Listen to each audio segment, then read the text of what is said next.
Fumes are running so high, I don't wanna be alive. There's never a right time, disguising the outside. What's going on inside, losing track of my own mind.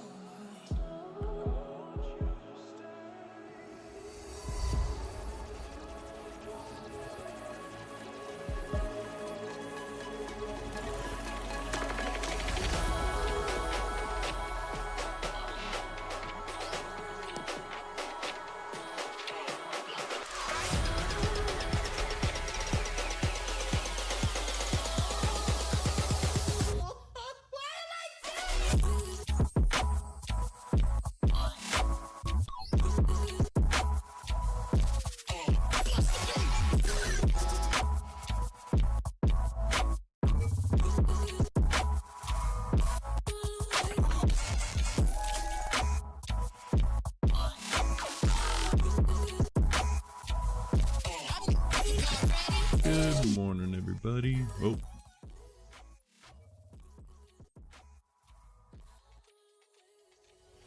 Good morning. Oh. We're a little low. Good morning. We got a lot to cover. A lot to cover today. Yesterday was LLAMACON, that we tuned in for a little bit, but it was mainly just long form interviews. But they did announce some stuff, so we'll go over that. There's some more Meta, Spotify, and Match.com created a lobbying coalition to go against Apple and Google. Take a quick look at that. There's not much there for that one, but and then just some general Microsoft news. Microsoft had a lot of drama with the EU that I've kind of covered on this channel here, and it's actually, people seem to be very interested. Those streams usually get good engagement, so we're going to take a look at that. And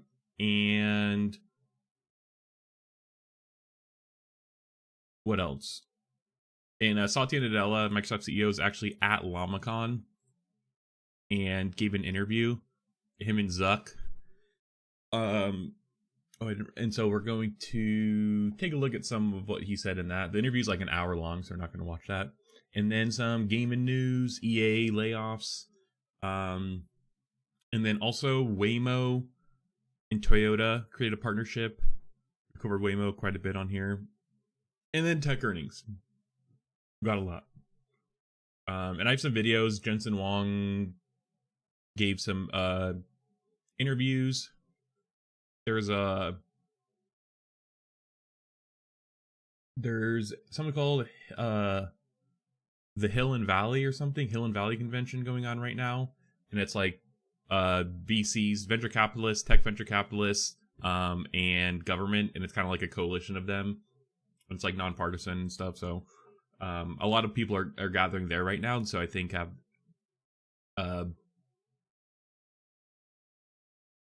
I think there's a lot of CEOs there right now.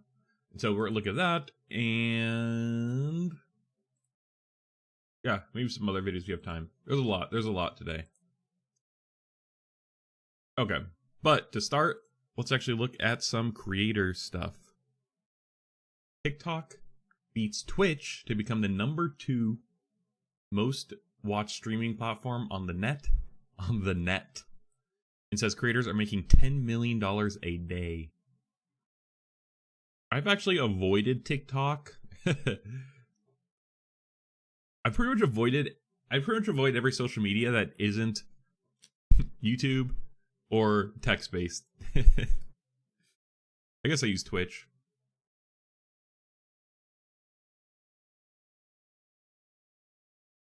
I just prefer reading, I guess. It's just more my discretion. Anyways, I can't believe YouTube isn't on there. But we actually covered, they do this quarterly, I think. So, see, and this just came out yesterday. It's been a few years since the great Ninja Exodus pitted Twitch against Microsoft. Okay, let's just go to the stats. Stream Charts just released its latest global live streaming landscape report. Can I just go to them? That's like, there we go. Okay. In Q1 2025, there were several notable shifts in the live streaming landscape. First, we've included TikTok live statistics in our report, and it has now surpassed Twitch in terms of watch hours. That's crazy because I'm pretty sure you could only stream like an hour or something on TikTok, right? Stream on TikTok.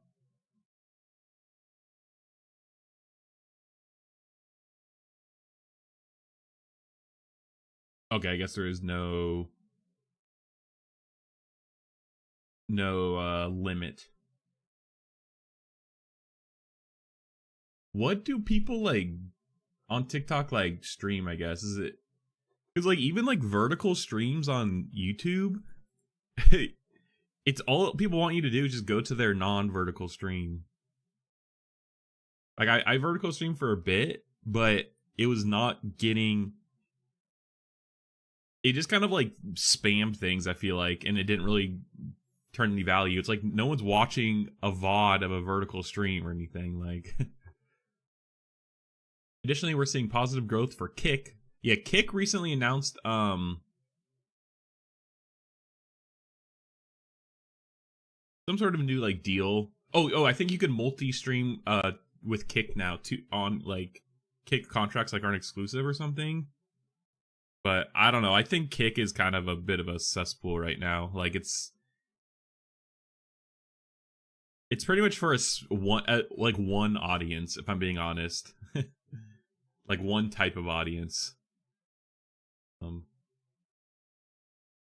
If you know the type, you know the type, but yeah. It's kind of like the hype bros, like streetwear hype bro type, you know? I don't know how to describe them. Got a seasonal dip for Korean services Soup. Challenging period for NIM OTV, Big O Live, Soup Global. Soup? What the fuck is Soup? Rumble continues to thrive, riding the wave of interest generated by the latest hot topics in American politics. Yeah. YouTube Live remains the most watched live stream platform in the industry, thanks to its significant share of non-gaming content, particularly sports news broadcasts. Yo, let's go. Shout out, that's me. While YouTube Live continues to grow in total watch hours, the growth rate has slowed considerably. I do wonder how much of that is potentially YouTube just not spending money or getting like exclusive contracts. Like I know like Ludwig for one is more gaming. He's not exclusive anymore, but I don't think they're doing exclusive contracts anymore, so in Q1 2024, the platform saw a 25% increase, but the Q1 2025, the growth was only 3.4%. Ah, wow, holy shit. I wonder why. Like, I really do wonder why. Yeah, I wonder why they don't put more effort into streaming on YouTube. TikTok Live claimed approximately 27% of total watch hours across the industry during the Q1 2025, now the second most watched streaming platform right after YouTube Live. So they have over a quarter. That's crazy. Twitch remains the leading platform for gaming streams and esports. In the Q1 2025, gaming streams generated 3.7 billion watch hours, making 12.5% of total watch time. Kick continues rapid growth. 15-20%. Soup Korea. Thanks to political talk shows and U.S. news coverage, Rumble maintained a strong presence. 2025, only 4 streaming platforms saw growth in watch hours: YouTube, TikTok, Kick, and Trovo. Bro, what is Trovo? It comes up like when I go to like multi-stream, like the thing I use, but like, actually, I'm kind of afraid to go on here. I don't know what's gonna pop up. Мало у нас. Да. Давайте так. Мы сюда. Okay, is it Russian? It's 100% Russian, just based off of. Look at like over here, like Russian, or Ukrainian or whatever. It's Cyrillic. Okay, interesting. But just look up, wait, Trovo, formerly Mad Cat. It's owned by Tencent. Holy shit. Bro, it's owned by Tencent. Go tiered subscriptions. Yeah, it's literally Twitch, but Tencent owned. Wow.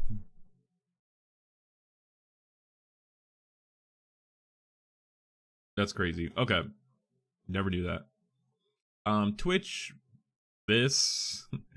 Minimum decline with margin of error, 1 to 2%. Meanwhile, Soup, Korea, Soup Global, Nemo, Stream TV, Big O Live, experience much of the sharp declines. I've never really heard of these other ones.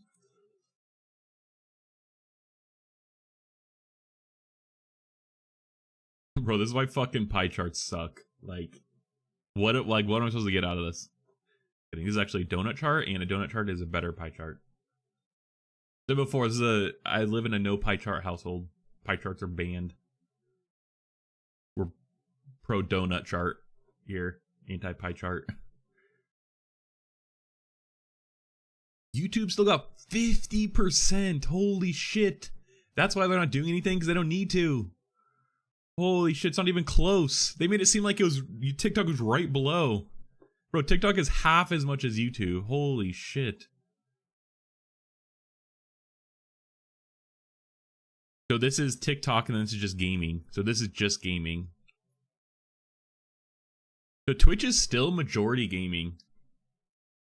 And I think it will probably stay like that, so as long as they literally do nothing to change it. But like Rumble's like, bro, it's 0.5%. Like, is that... Like, it's literally the lowest out of all of them. Like, they're like, oh, Rumble's doing good. But it's like, oh, I thought it would be way more than that, I guess. Oh, Naver. That's whatever this... How you pronounce this. Chizk. Cool. Most watched.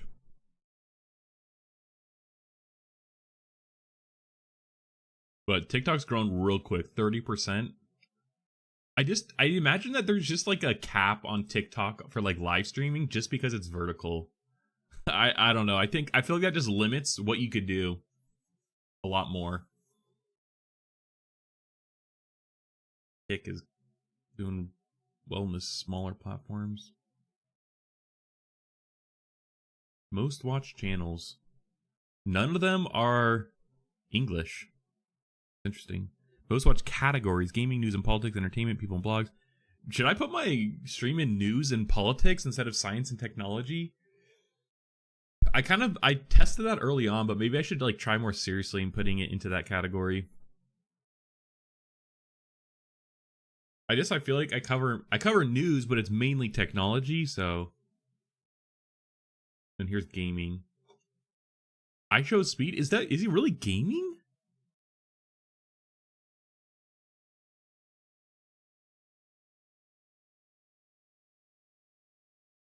Wow. Most what categories? Mobile Legends Bang Bang. Wow. Never heard of that. But it's a mobile game, which is crazy. Counter-Strike, Minecraft. Arena Free Fire. Jeez. Most watched non-gaming categories: chats, fashion, outdoors, talent.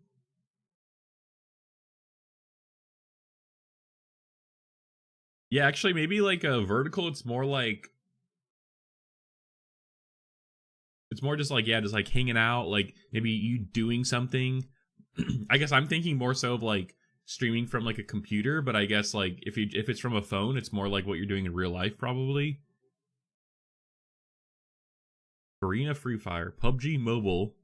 But I guess this is also kind of the point where it's all like mobile stuff too. So like I guess you could only have your phone. Can you live stream?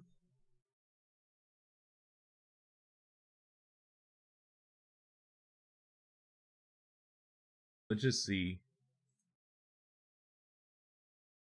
Oh yeah, I can't stream to TikTok from OBS. Twitch. Wow. Hassan. Like, yeah, like Kai Cenat. It's funny. I've never heard of K-Drill, I don't think. Definitely don't know who that is. It's funny because Twitch is like gaming, but like Most watched categories, just chatting. It's like that's actually kind of crazy. Because this is all gaming. 77% of their watch time. Yet the two of the top 5 streamers are not gaming, and the number one most category is just chatting. That's interesting. Also, like the first one that has like US channels is the top. I should just be like there's only one. League of Legends, Grand Theft Auto 5, GTA RPs like just carries so hard, I feel like. Counter-Strike, Valorant. We got Kick. Just Chatting IRL, Grand Theft Auto Slots and Casinos, number 4. That pretty much says all you need to know about Kick, if I'm being honest. I don't care about these other ones. Oh, this is Vietnamese? GTA 5. Still number 1 on there. Thailand. Korea. League of Legends. Lost Ark. Yeah, Lost Ark's Korean.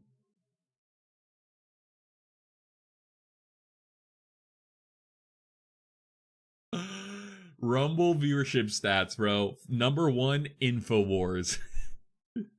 Number 3 is Bannon's War Room, Steven Crowder, The Alex Jones Show. Like, come on, guys. RT. Like, that is actually, oh my gosh, sometimes it's like, bro, that's crazy. Fucking the Russian state-funded media is like the top streamer on Rumble. Like, that should say all you need to know. That's crazy.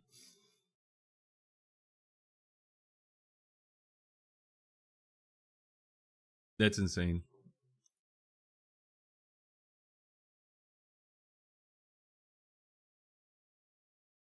It's also crazy that like even January is like lower viewership than like March.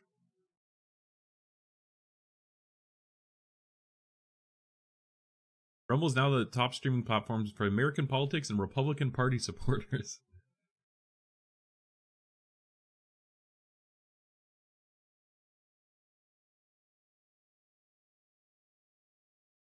Provo. Also, this is so interesting looking at this, especially with the geopolitical tensions at play right now.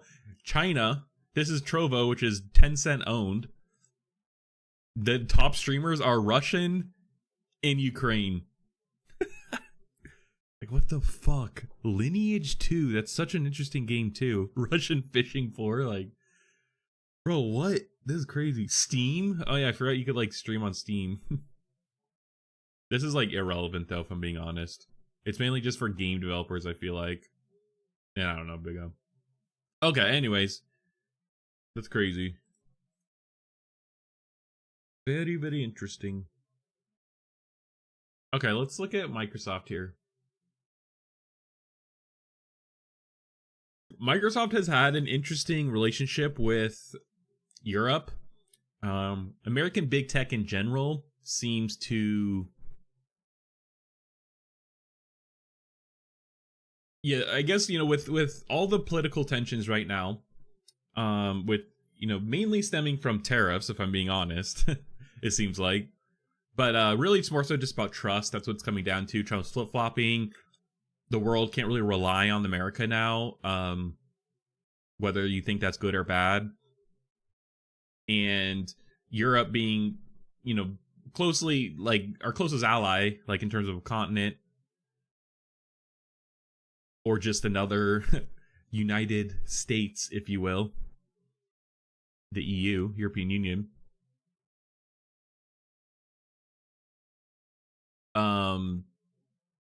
Yeah, there's been a lot of trust issues. And notably, though, with big tech, especially with Trump kind of just doing whatever the fuck he wants.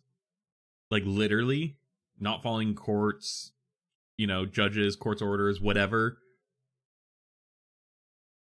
Doing shady shit. the Europe is now scared that, you know, them being reliant on American big tech will come back to bite them in the ass, which it very much may bite them in the butt, because there's a, you know, a thought out there that American tech companies don't need to oblige to EU laws, and you know, the EU is, I guess think about this scenario. An EU citizen has, you know, Microsoft has EU citizens' data.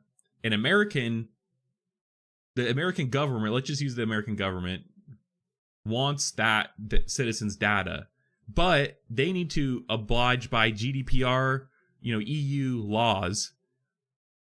But the American government doesn't care, and they're just like, give me data. I want data. I want to know when they shit, when that person takes a shit.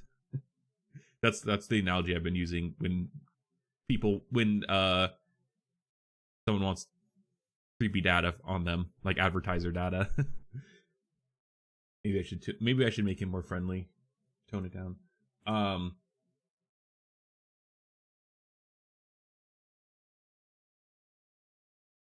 Yeah, they want information.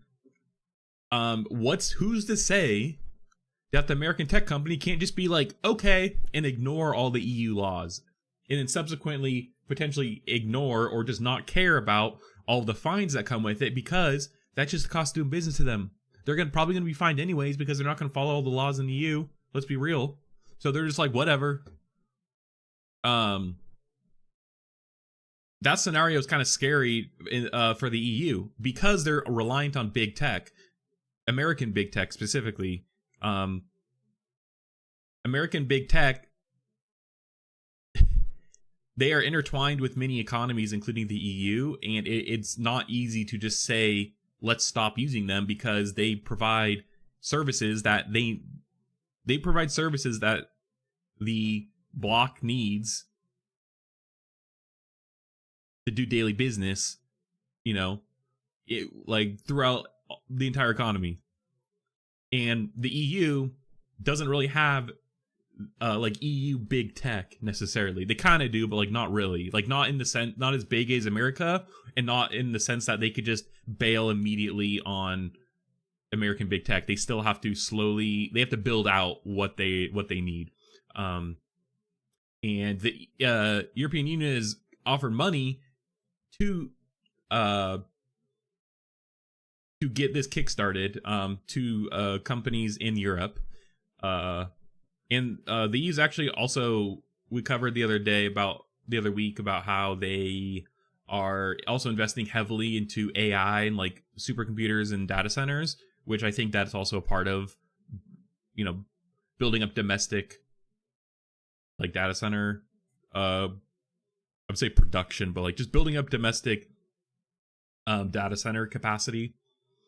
And I mean, notably, EU has like Hetzner, they have OVH, they have, there's like one more, but those are more cloud providers, I guess. Hetzner specifically, it's like more VPS, bare metal, but still, I mean, I guess it's more of the experience. Anyway, so there's a lot of drama between the EU, and on top of that, there's like, we could keep going. Microsoft has had even more drama that we've talked pretty in depth on the stream here about how they're being sued for like licensing, doing wrong licensing, or like anti-competitive behavior with their Windows licensing. Like they'd offer it cheaper if you use Azure, but then when you want to use a Windows VM on GCP, Google Cloud Platform in Europe, then you have to pay much more for a cloud license. And Microsoft, that, you know, it could be anti-competitive, whatever. But it's more so like they're like Microsoft is. Google, Amazon are all kind of fighting this like proxy war via like lobbying organizations, which we'll get into a new lobbying organization later that's more American based, but they're just like doing this all indirectly. And then finally Microsoft published on their blog like calling out Google directly and like literally like outing their lobbying organization directly. So yeah, anyway, there's just been a lot of drama but in the EU with big tech, and then on top of that, you know, there's like potentially fined every week because they're not following privacy laws. So yeah, let's see, I guess, what they're doing. This is actually very long, and I don't know if we're gonna read the entire thing, but we're gonna get the good points. Okay.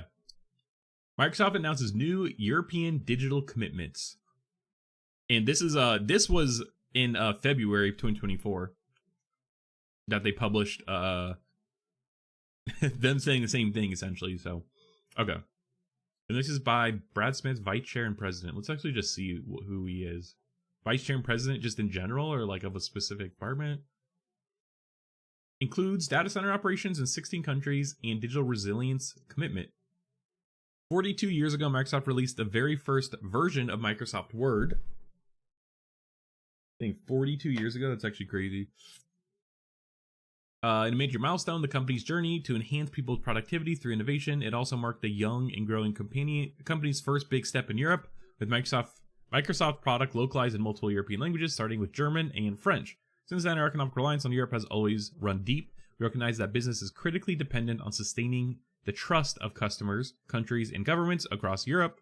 We respect the European values, comply with European laws, and actively defend Europe's cybersecurity. To be fair, Wonder Perplexity could do this for us. I wonder who has been... I feel like Microsoft actually has been kind of like on the back burner in terms of fines, but I could be completely wrong.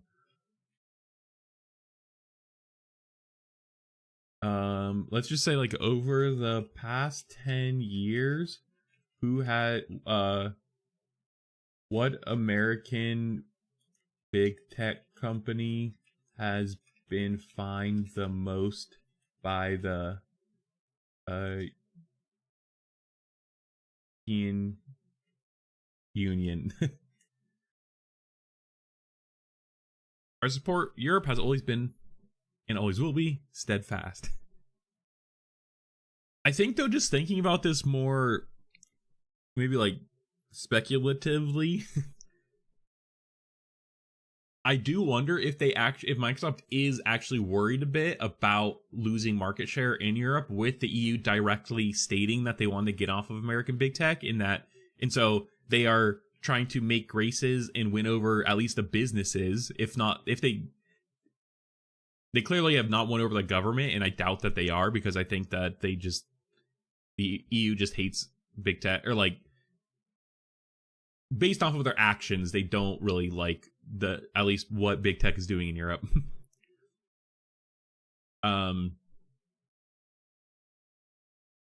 So I do wonder if this is some sort of strategic post where it's like they want to like lay out plans, like let them know that they're in it for the long run, like blah blah blah, just to like calm businesses down a bit, and at least win over those instead of the government. Like, this just seems like interesting timing. I don't know.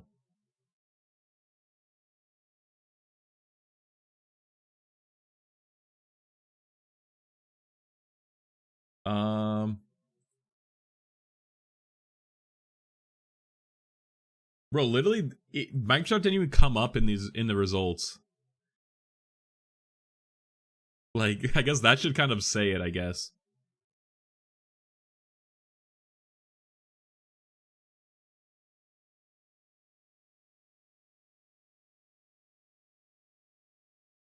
Yeah, European Commission accused Microsoft of breaching antitrust rules by bundling Teams, Microsoft 365, Office 365, Microsoft 365. Investigation is ongoing.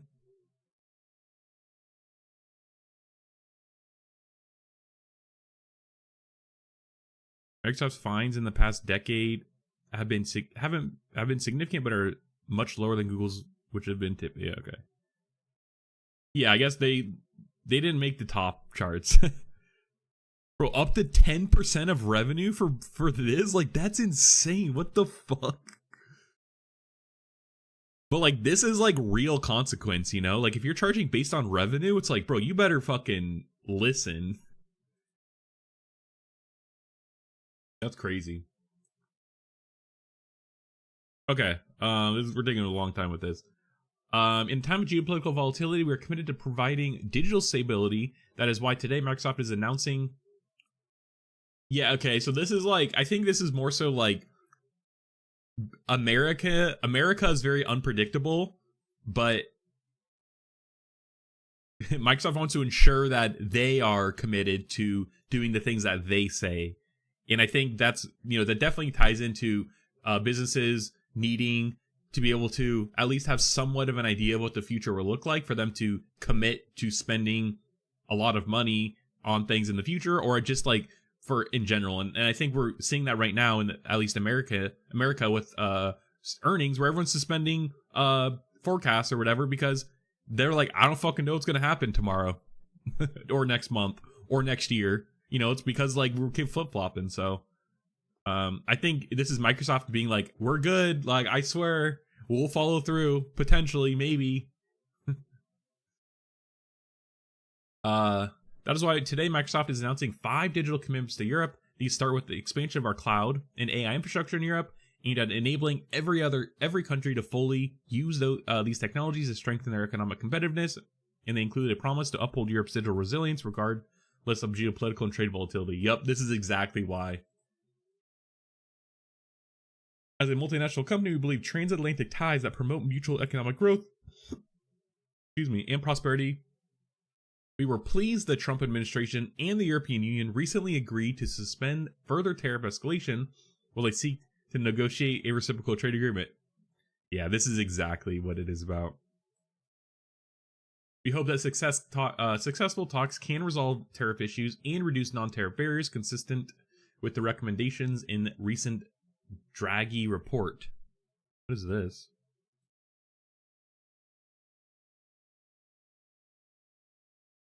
Oh, this actually might be a good report to look at on stream here. The future of European competitiveness. This is September 2024, but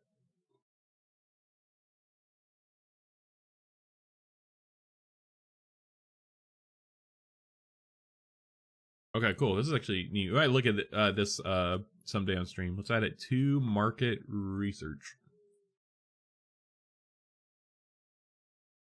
We will be dedicated to creating jobs, promoting economic opportunities, and strengthening cybersecurity on both sides of the Atlantic. The 5 commitments below, like the very first European version of Microsoft Word, take our support for Europe another step forward. All right. We'll help build out broad AI and cloud ecosystems across Europe. This statement is broad in itself. Like, what does that even mean? We will uphold Europe's digital resilience even when there's geopolitical volatility. This is, I think... Yeah, okay. Yeah, these top 2 kind of seem like they're directly addressing what the EU has done over these past few months. I.e., one being their investment in AI infrastructure that they've stated. We look at the whole thing on stream here. 2 is the other part where they want to build out big tech because they can't trust American big tech because of politics. This seems to directly do that. And look at it, we will continue to protect privacy of European data. These are all literally directly saying, it seems like, to EU. We will always help protect, defend Europe's cybersecurity. We will help strengthen the economic competitiveness, including for open source. Interesting.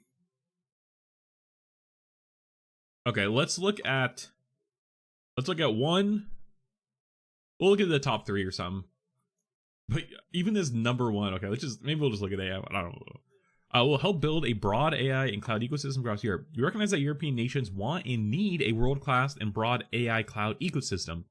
Today, we are announcing plans to increase our European data center capacity by 40% over the next 2 years. We are expanding data center operations in 16 European countries. When combined with our recent construction, the plans we're announcing today will more than double our European data center capacity between 2023 and 2027. It will result in cloud operations in more than 200 data centers across the continent. Dang, European data center capacity by 40%. That's a pretty significant. And I think it's also in Microsoft's best interest to do this too, because, they're kind of hedging their American, like, AI stuff too. Like, it's definitely in their best interest to globally spread out as much as they can, because you definitely need some sort of closeness for AI, like training at least. But they could do that in their own data centers, like domestically, and then distribute. 40%. So that means right now, what they have 160 data centers or some shit. No, they have a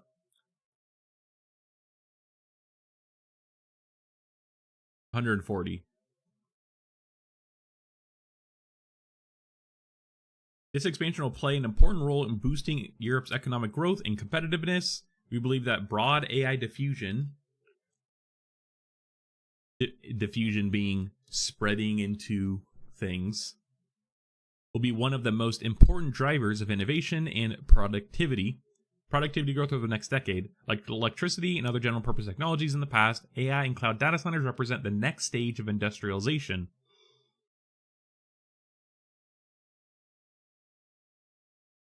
Yeah, it's interesting. Trump would disagree. Thinks the next stage of industrialization is bringing manufacturing back to the United States. They are creating real-world capabilities to fuel businesses and manufacturing innovation, run national health systems, enable secure government services, and support digital tools and education, all while keeping data and operations close to home, subject to European laws and regulations. Yeah, and I also think there is, it's probably easier to do business in Europe when you like everything could just be stored and kept domestically within European borders. And, then it's easy to just like, this data center follows GDPR 100% or some shit, And you just don't have to ever worry about being fined. And clearly Microsoft has been one of the better users in terms of at least not being fined by the EU.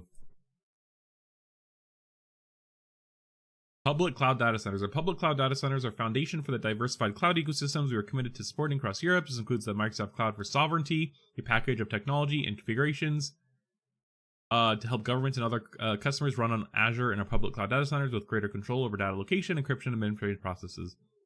This is probably a big one because I imagine as the if you're like a government, like especially in the EU where a lot of countries don't have like an insane amount of people, once you like get intertwined in their ecosystem, it's hard to leave. It's going to be hard to leave, especially as a government where it's like you need funding, you don't have as much money, like blah blah blah. So it's like once you're in, it seems like you're in. And so Microsoft pushing this is yeah, it's interesting. Okay, sovereign cloud data centers. A second aspect of our diversified approach involves sovereign cloud data centers. In France, Microsoft has partnered with Capgemini in Orange. Orange is a big telecom provider in Europe, who formed a joint venture named Blue, designed as a cloud de confiance, trusted cloud platform. Blue offers a broad range of Microsoft Azure cloud services and Microsoft 365 productivity tools operated under French control. Interesting. I've never heard of this. In Germany, a similar sovereign cloud initiative is underway through its partnership between Microsoft, SAP, and Arvado Systems, a Bertelsmann IT subsidiary. Is this like Dutch or German or some shit? Yeah, German multinational media services and education company. This effort through SAP's subsidiary Delos Cloud GmbH is creating a sovereign platform for the German public sector, hosted in German data centers and operated by German personnel. Interesting. So this seems to be the way I want. Like these like partnerships are actually interesting. A third aspect of our work involves our collaboration with European cloud providers to offer Microsoft applications and services on their local cloud infrastructure. This partnership provides these European providers with the opportunity to run Microsoft applications on more favorable terms than we make available to Amazon and Google. Interesting. What does that mean? Like cheaper? Additionally, we are developing new technology and licensing solutions tailored for these European providers and the markets they serve. Yeah, I think this is this is related to all their antitrust cases regarding licensing. Emerging options. Given recent geopolitical volatility, we recognize that European governments likely will consider additional options. Some of these may involve public financing to support European homegrown offerings, which they've already done. Or they've already announced. I mean.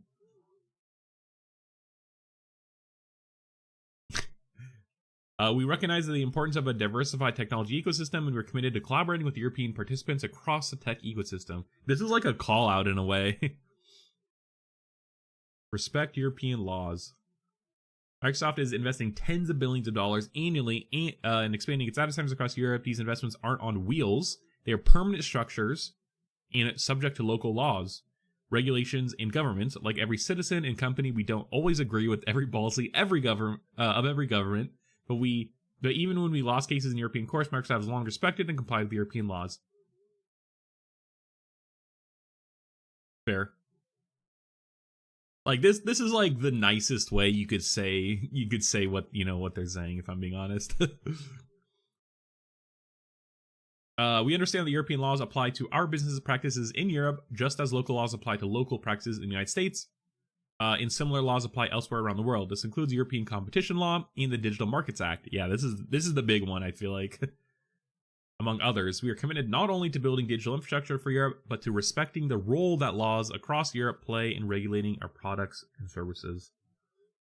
Yeah, interesting. Okay. Okay, so then we have Europe upholds digital resilience even when there's geopolitical volatility.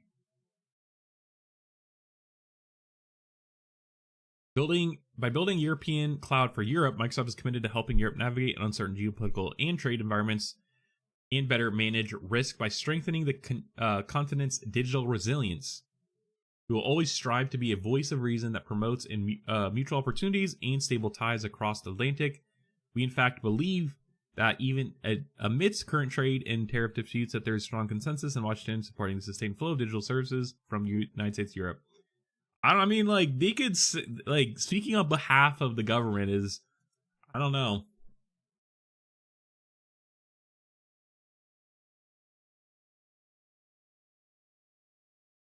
We also, actually there was a, did I not? There is a report. I must have read it, in the morning and I didn't share it.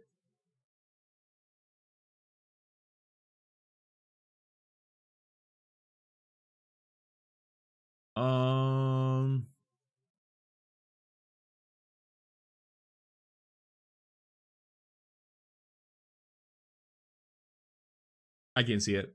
Essentially, internet is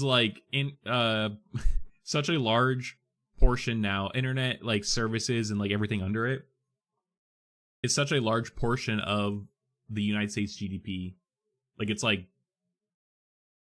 It's growing really fast, I guess. You can't ignore it.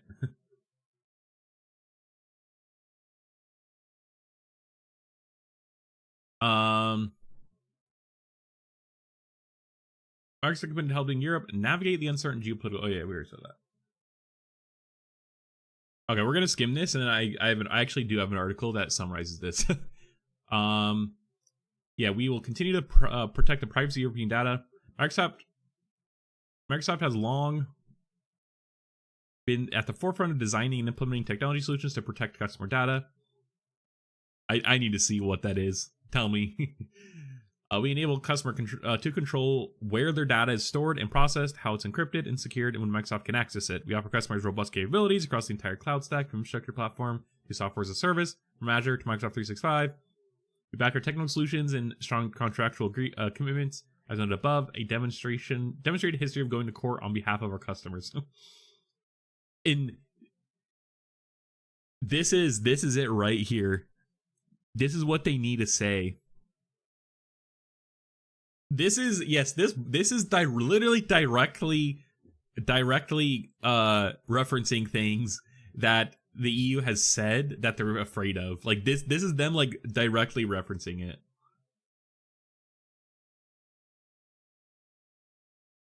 As war erupted in 2022, Microsoft immediately helped evacuate Ukraine's critical data and technology services to our data centers across Europe. This move ensured Ukraine's continued digital operations outside the range of the cruise missile and air attacks. In many ways, this illustrates the role that broad network of data centers play in supporting not only digital, but broader resilience, both for a country and a continent.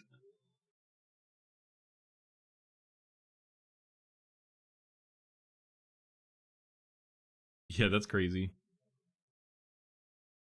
New Deputy CISO. Oh, Chief Information Security Officer or Chief Scapegoat Officer. Let's be real. Announced we are appointing a new Deputy CISO for Europe as part of Microsoft's Cybersecurity Governance Council. Senior executive will be dedicated to Microsoft. Okay. Strengthen Europe's economic competitiveness, including open source. We recognize the importance of ensuring open access to our AI. Okay. All right, let's just read this article here. I love the Register's commentary too. Microsoft gets twitchy over talks of European tech independence. Brad Smith commits org to facing off with U.S. government to in court to protect them. Yep. I need to turn my AC off. Hang on.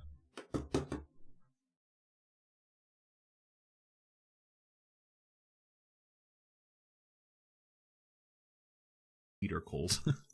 I'm actually just a little chilly in general. Microsoft is responding to mounting geopolitical and trade volatility between the U.S. administration and governments in Europe by pledging privacy safeguards for customers worried about using American hyperscalers, and vowing to fight the U.S. government in court to protect Euro customer data if needed.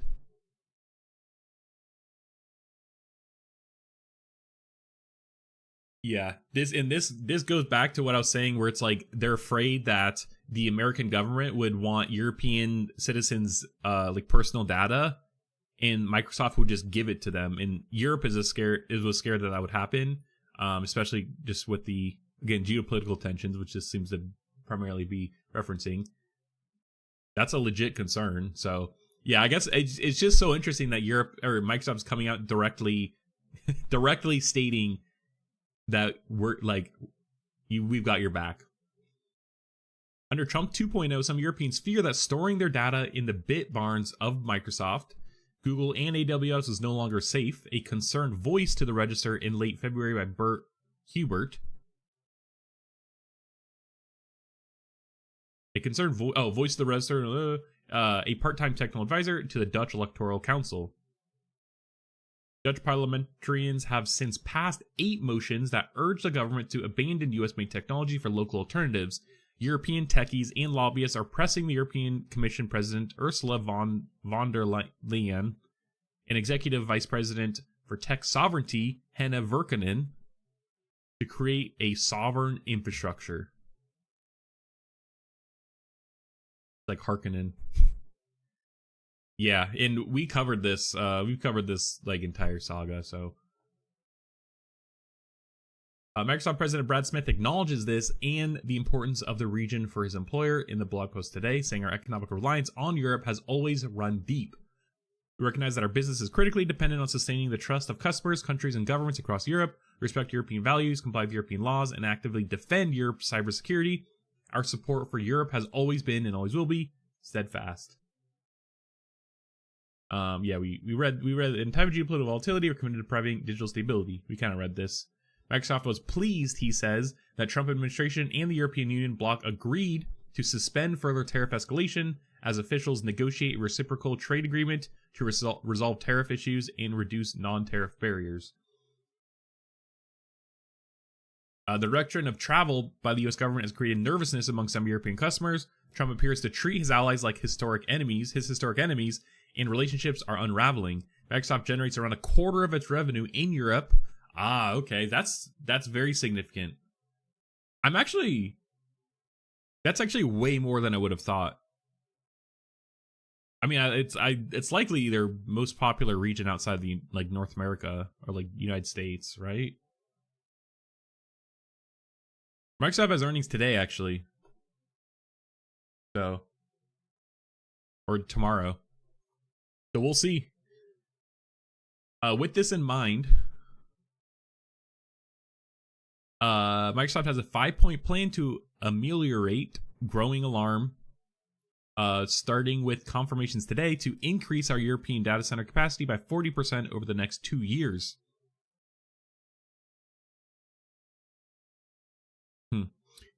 We're expanding data center operations in 16 European countries. Yeah, we read that. This includes in its public cloud bit barns. The fact that they like only reference data centers by like calling them bit barns. The Microsoft Cloud for Sovereignty, a package of technologies. Yeah, okay. The multi-year initiative was completed in March.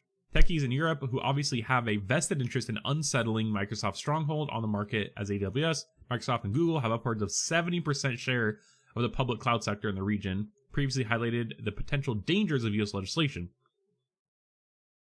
So they have 70% share. Like it's just gonna be hard to like get people off of that. Like you're gonna have to provide incentives more than just like right now, I guess like all what we're talking about is theorized risk. It's like potential risk. I don't know if there's like a name for that or what, but it's like future risk. Like I feel like you're gonna have to provide an incentive for companies to leave Microsoft and Google, like cloud providers, like as in like, hey, it's cheaper so you'll save money, like if you go to European ones, or like we'll subsidize some of it, we'll subsidize at least like consultants to help you get off of the cloud, you know, but it'll be around the same price or something. Like 70%. Wow. Frank Karlichek, CEO of Nextcloud, told us in March the Cloud Act grants U.S. authorities access to cloud data hosted by U.S. companies. Yeah, yep. It does not matter if that data is located in the U.S., Europe, or anywhere else. And this is what they're afraid of, as they rightfully so though. It is still theorized and it's a future risk, but like this is like, you know, it's like as a government, you need to protect your citizens, and like this is just a government really wanting to ensure their citizens are protected from American big tech. Now, like though, like actually doing that and executing the plan, like we're kind of talking about up here, like that's a whole other thing. Not everyone shares these concerns, although some do, and this is sparking conversations about business risk. Bro, I swear I didn't pre-read this article, I swear. Doubling down, Smith's at Microsoft says that Microsoft is committed to helping Europe navigate the uncertain geopolitical trade and trade environment and better manage risk by strengthening the continent's digital resilience. And going back to the risk, though, continuing on that also is the future, the uncertain future. Having an uncertain future in business is just not good for risk, because you don't even know how much risk you're taking if you make a decision, if you don't know what the future at least somewhat will be like, you know? And so I think that's also just the uncertain. They want to at least add some certainty into the mix. We also listen closely to the views of European governments and leaders. We recognize that European countries, like nations everywhere, need to have a rock-solid confidence in the digital infrastructure on which they rely. With this in mind, he says Microsoft's European data center ops will be overseen by a European board of directors that consist exclusively of European nations and operates under European law.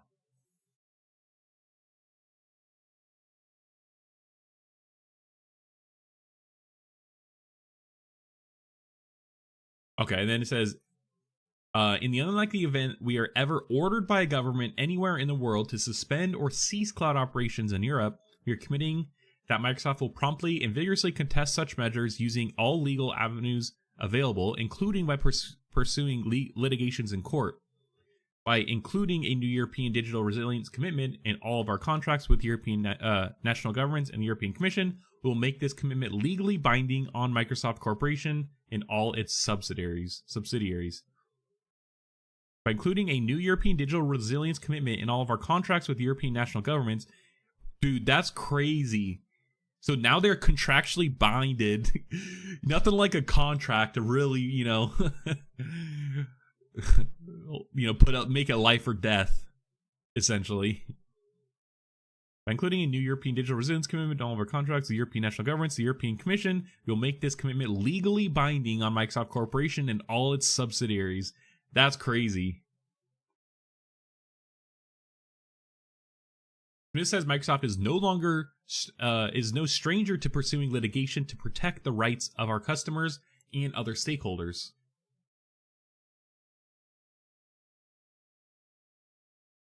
And points to 4 lawsuits filed against the U.S. executive branch when President Obama was in office, and a Supreme Court ruling during Trump's first run as president to uphold the rights of staff that are immigrants.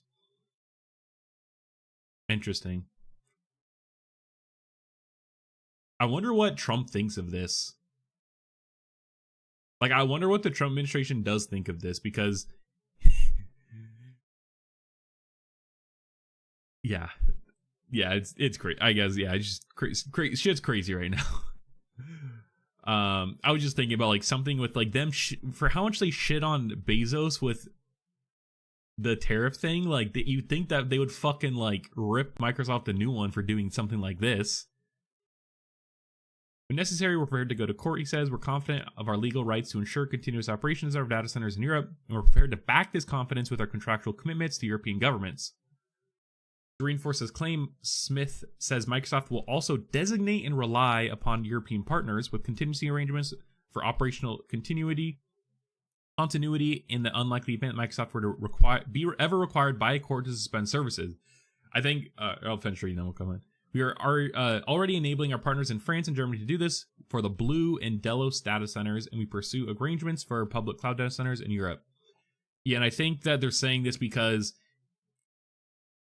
if like an American court were to like compel them or like, get some subpoena or do some bullshit to like get the data that they want, Microsoft could just be like,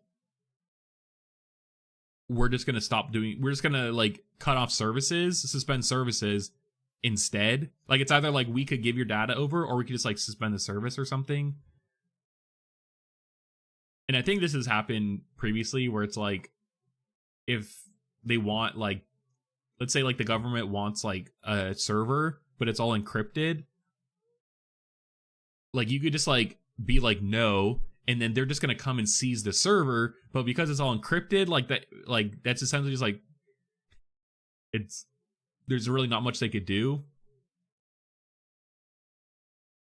But in turn, you have to then give up like the servers and like the service, We'll store backup copies of our code in a secure repository in Switzerland, and we will provide our European partners with the legal rights needed to access and use this code if needed for this purpose. Holy shit, bro. They're literally like fucking code in a bunker.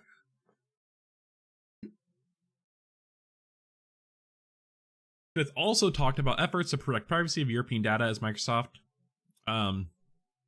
He says, lets customers choose where their data is stored and processed, how it is encrypted and stored is secured when Microsoft can access it. With regard to cybersecurity, Smith confirmed it will appoint a deputy CISO, Chief Information Security Officer for Europe, in Microsoft's Cybersecurity Governance Council, built on the Secure Future Initiative, and dedicated more resource to comply with the Cyber Resilience Act.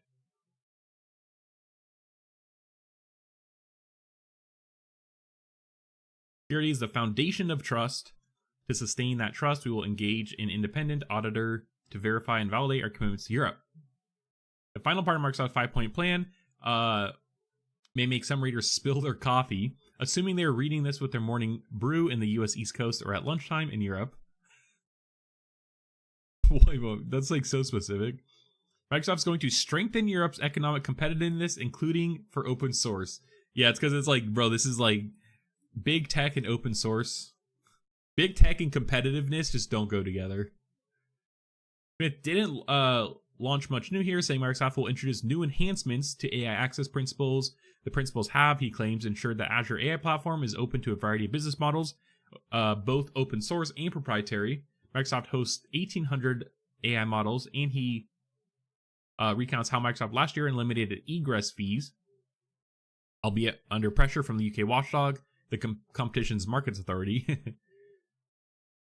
Some onlookers, however, feel this was more of a marketing move than actual substance, as the egress fees only matter to a small portion of customers. I was like, most places, you just never even get like fees for like sending or receiving data. Like, I don't know. That's kind of yeah, that's marketing. Corey Quinn, chief cloud economist at the Duckbill Group, said in March last year, when Microsoft ditched egress fees, its marketing that makes new customers feel better. Wildly expensive egress hurts mostly ongoing usage. Nobody stays locked in because of egress. Yeah. Microsoft this month celebrated the 50th anniversary, and the tenor of today's blog encapsulates the existential threat that Smith's employer faces in Europe. The longer Trump's unpredictable policies unsettle customers on the European side of the pond, the more action will be needed. When profits are under threat, shareholders start to get twitchy. Yeah. That was a good article. Yeah, that's uncertainty. Businesses hate uncertainty. If there's one thing to take of that, America's economy is very uncertain right now due to who we have at the helm, and other countries now are feeling that because of their reliance on us, the US, especially Europe. And Europe wants off of big tech. They are over big tech. But now Microsoft seems like they want to ensure that their commitment to Europe, and considering that a quarter of their revenue comes from Europe, they want those juicy dollars still. So the fact that they literally put in their contract that Microsoft will defend European, their customers in court, that is yeah, that's interesting. I wonder if this has happened before. Okay. I swear it's like some days it's like we have like I like one topic I could pretty much just yap for 3 hours, and then other days it's like not much.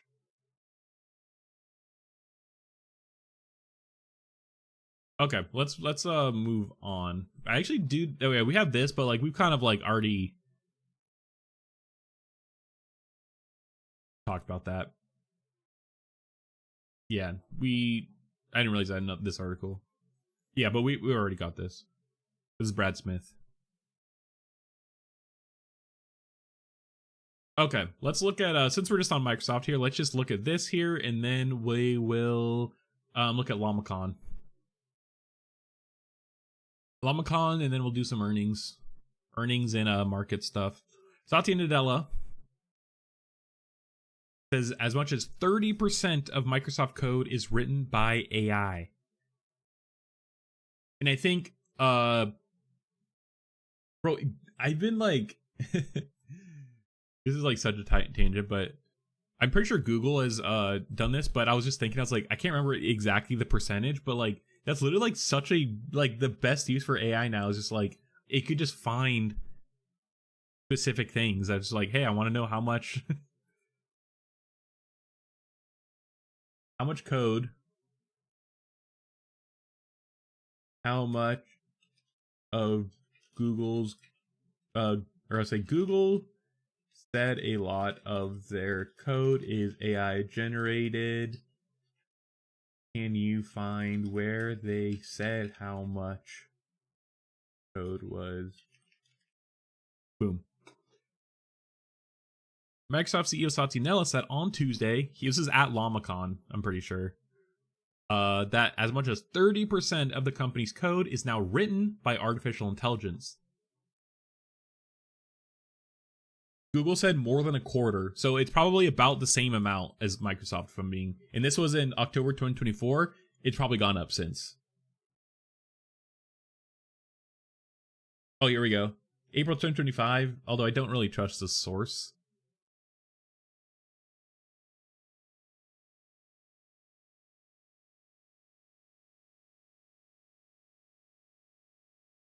Like, bro, what is this? Like, why would I trust this? Okay. Anyways, yeah, so this 25%, this is what I read before. I've read this. anyways, this seems to be a trend, and it's going to continue to go upward. And that is, if you want, it's like kind of like robots building robots. The equivalent of that for AI is AI building AI, but first they need to learn to code and like do machine learning and research, which is AI 2027 report we looked at. That's kind of what they do. And Sam Altman has talked about, like, they're working on that right now, and in the fact that they're also building out specific models for coding, like GPT 4.1, makes you behind the scenes, like, kind of, it's telling that because behind the scenes they're likely continuing to work on only specifically coding tools to help themselves. Like, and I feel like OpenAI,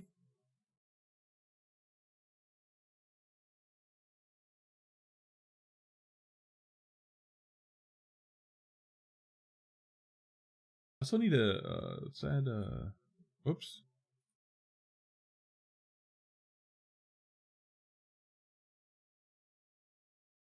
I think it's perplexity. I wish you could change. Yeah, anyways. Okay, OpenAI hasn't disclosed. I thought I maybe read about OpenAI saying if they like a specific percentage of their code is AI generated. I'd say maybe 20 or 30% of the code that is inside of our repos today in some of our projects are probably all written by software. That's an interesting way of saying it, written by software. Nadal said during conversation before a live audience with Meta CEO Mark Zuckerberg. The pair of CEOs were speaking at Meta's inaugural LLAMACON AI developer event in Menlo Park. Now, Nadella said that the amount of code being written by AI at Microsoft is going up steadily.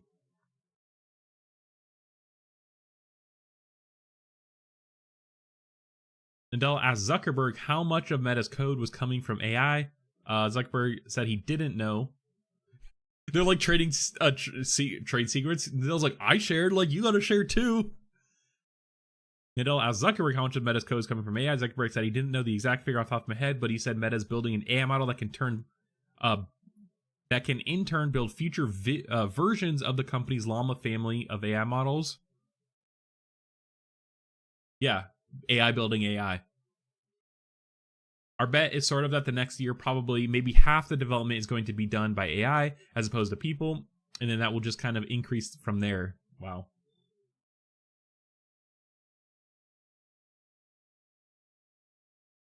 Zuckerberg said Microsoft and Meta together employ tens of thousands of software developers, but they're the latest companies to discuss how AI is replacing some of the work written by human software developers.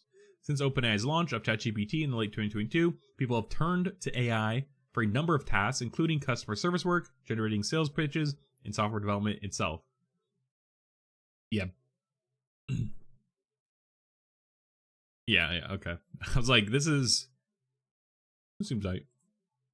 Google CEO Sundar Pichai in October said that more than 25% of new code was written by AI earlier this month. Shopify CEO Toby Luck told employees that they will have to prove AI cannot do a job before asking for more headcount. Similarly, Duolingo CEO Louis Von on Monday announced in a memo that the language teaching company will gradually turn into AI in lieu of human contractors.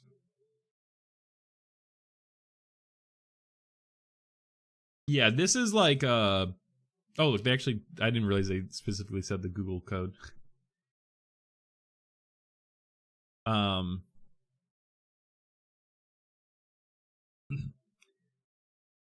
This is still like not like that much though, I guess. It's starting, but like it's gonna take a while to disseminate, you know? And these guys are all like tech companies too. That's one thing to consider. I want people to realize that, like, if you're in tech, AI usage outside of tech is like, outside of tech and young people is like non-existent. At least generative AI, like traditional machine learning and stuff. Yeah, but earlier this month, CNBC and other outlets, generally speaking, I guess I'm just saying. Earlier this month, CNBC and other outlets reported that OpenAI was in talks to acquire Windsurf, a startup with vibe coding software that spits out whole programs with a few words of input. The dream is that with machines helping to write code, organizations will be able to produce more and better software. Yep. Interesting.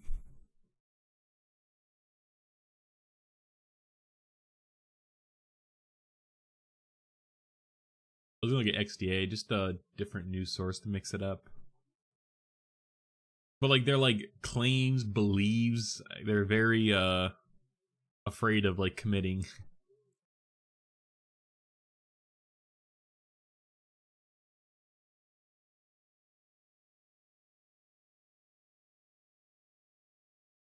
Zuck.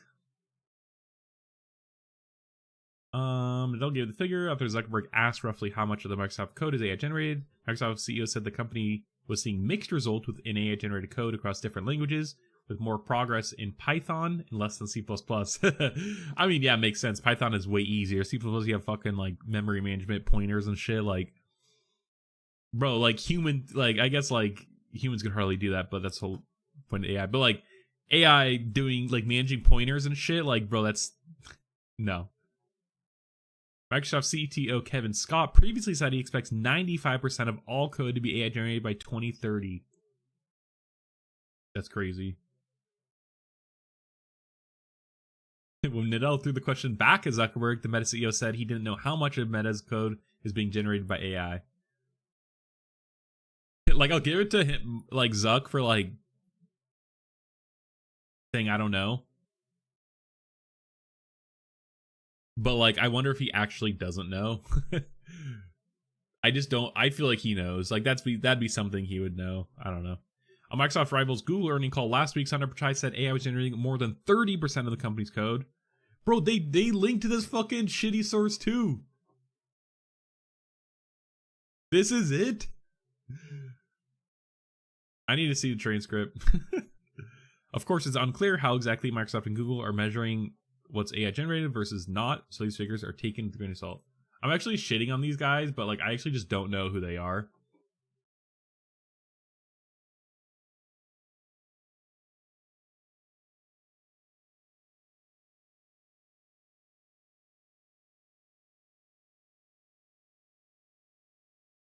Xiaomi. It must be like India. Yeah, Hindi. Anyways. Okay, let's move on.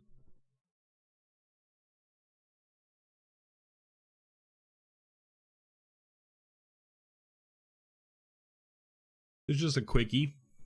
New lobbying group formed by Meta, Spotify, and Match Group. Match Group, who owns like Match.com, Tinder. I don't know who else they own actually.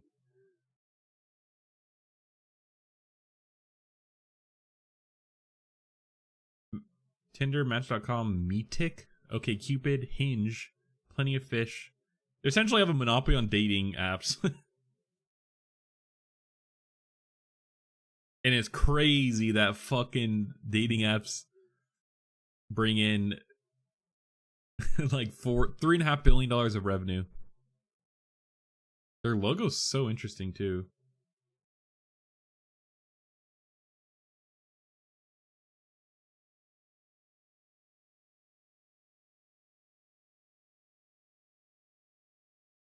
Do they buy Bumble? Bro, Bumble. What was oh yeah. I forgot I Perplexity Finance. I'm just gonna start using this instead of Yahoo Finance. Oh, they're like a penny stock essentially. Like, what's their market cap? Bro, 442 million? This $450 million acquisition? Well, probably looking real tasty right now, especially in 2017. And I guess in 2017, like I'm sure they were worth like way more, and so it's like no, but like now it's like feels bad. Anyways, they want to challenge Apple and Google's role in the mobile app ecosystem, arguing the company should bear legal responsibility for verifying users' ages and accusing them of anti-competitive business practices that disadvantage developers. Bloomberg reports. Please let us read this. How much does it cost to get Bloomberg? Like, I'm about to buy fucking...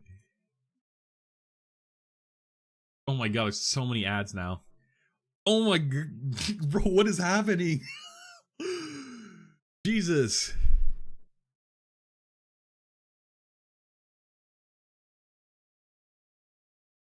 $1.99 a month. Like, what's the offer?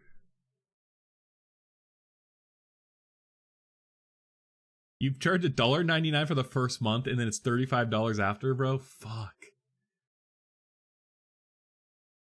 Too expensive. Anyways, Bloomberg is like, now that I've been covering a lot more like industry, Bloomberg is like they cover everything. Like I definitely, I might look into getting Bloomberg since I'm canceling a few. Yeah, so I guess like Spotify, just come back to the story here. Spotify has a long history of shitting on Apple about their walled garden, their ecosystem. They literally like were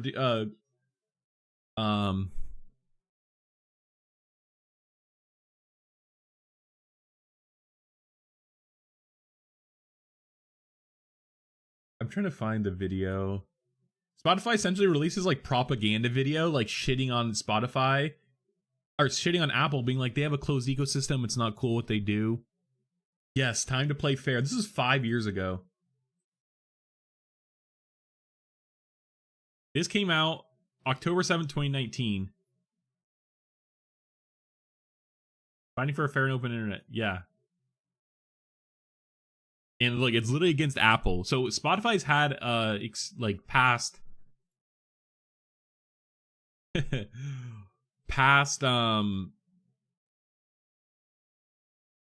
dealings with being open about Apple's closed ecosystem.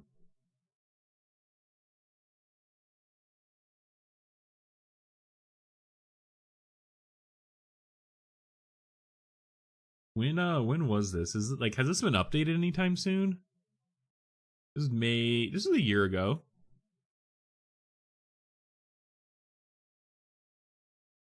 This was okay this year. So this is like still being updated.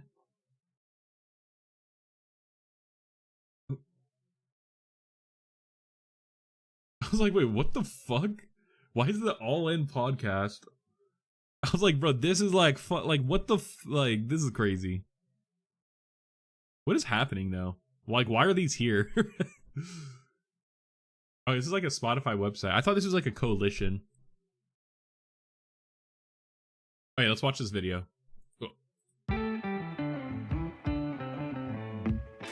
Because this is essentially, I know I keep fucking pausing. This is going to be what the article's about, I bet. We love all things audio, and we know you do too. That's why we love that Spotify is available on a number of devices, giving our fans lots of ways to listen. We also know that millions of people love Apple's platform. In fact, so do we. However, we don't love it when Apple comes between you and the things you love to listen to.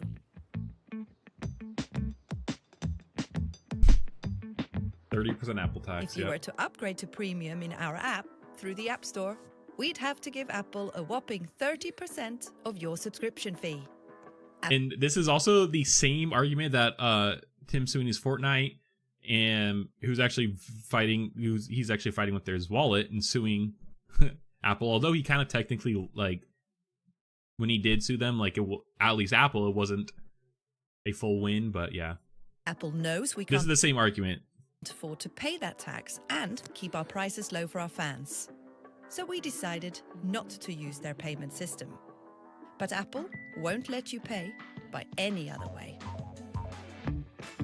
Because Apple is both owner of the App Store and Spotify's competitor, they set themselves up to be referee and player in the world of audio streaming. They've been using this power to give themselves an unfair advantage that harms fans like you and companies like us. Apple regularly moves the goalposts and changes the rules of what we can and cannot do. For example, they censor us from sharing discounts or promotions with you. Like our awesome deal to give you 3 months of premium for 99 cents. And they make it harder and harder for us to fix any problems. And this is also similar argument with Google and Google Search, where they own the search platform and they own the services like surrounding it, and so that, you know, they are theorized to potentially push their products over others in Google Search because they own the platform, and they also own, they're kind of the referee and the player, you know, in a way. Or bring you the cool stuff we think you'd really enjoy.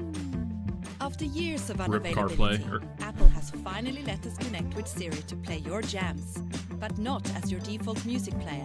And this is also too Perplexity's having similar issues where they want to, and this might be on Android or no, I think it's Apple too, iOS, where like they want to have a personal assistant, but like they can't because of Siri. They, you know, Apple wants to push Siri, and so in turn they don't give they don't get the same access that Siri has to the iPhone to other potential app assistant developers, voice assistant, just assistant general developers. And same with Google. Like Gemini is like similar, although Android's like a little more open, so like, but like still they're it's similar to like the same argument here. Of course, Apple doesn't put these barriers in front of their own music service. Choice is always a better option. Apple shouldn't use their power to create an uneven playing field that only benefits themselves.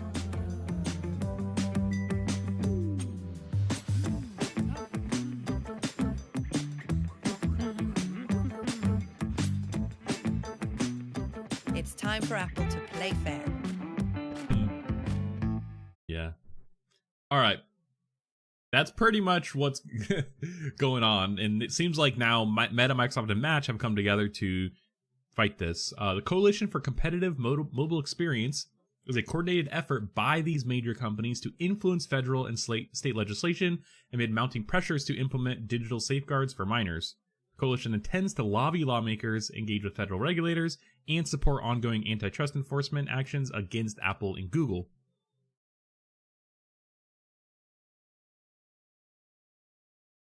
Yeah, okay. I guess it is kind of ironic though, because Meta, Spotify, and Match like arguably have monopolies of them themselves just in their own markets. Meta's being sued.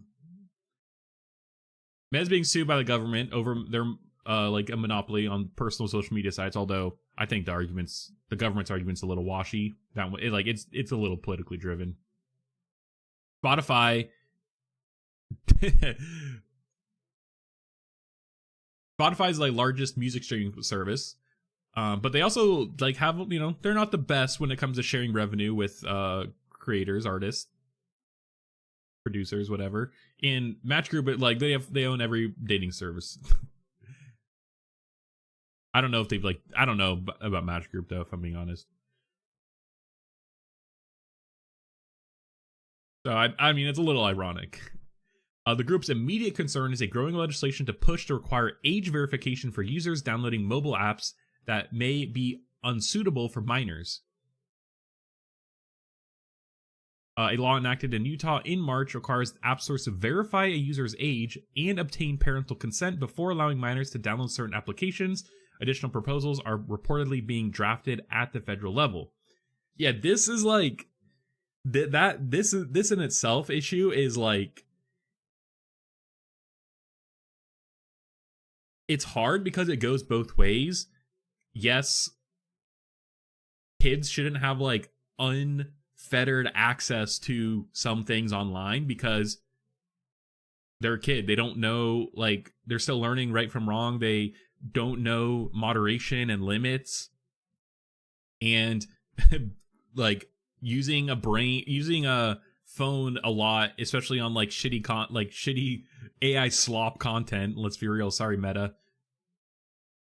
Just kidding. But like, just, you know, like getting like, you know, like actual like bad content for kids in their brain when they're young, it literally just fries their brain, and they're fucking kind of messed up for their whole life. So it's like, that's one side. And the other side is, it is an extreme overstep for a government now to like, and especially now a phone. So like, as long as you have a phone, you're gonna have like, you have your age attached to that phone. Like that's weird. Like that's, you know, it's a slippery slope in terms of privacy, because now you have to share private information, arguably that they likely already have though. But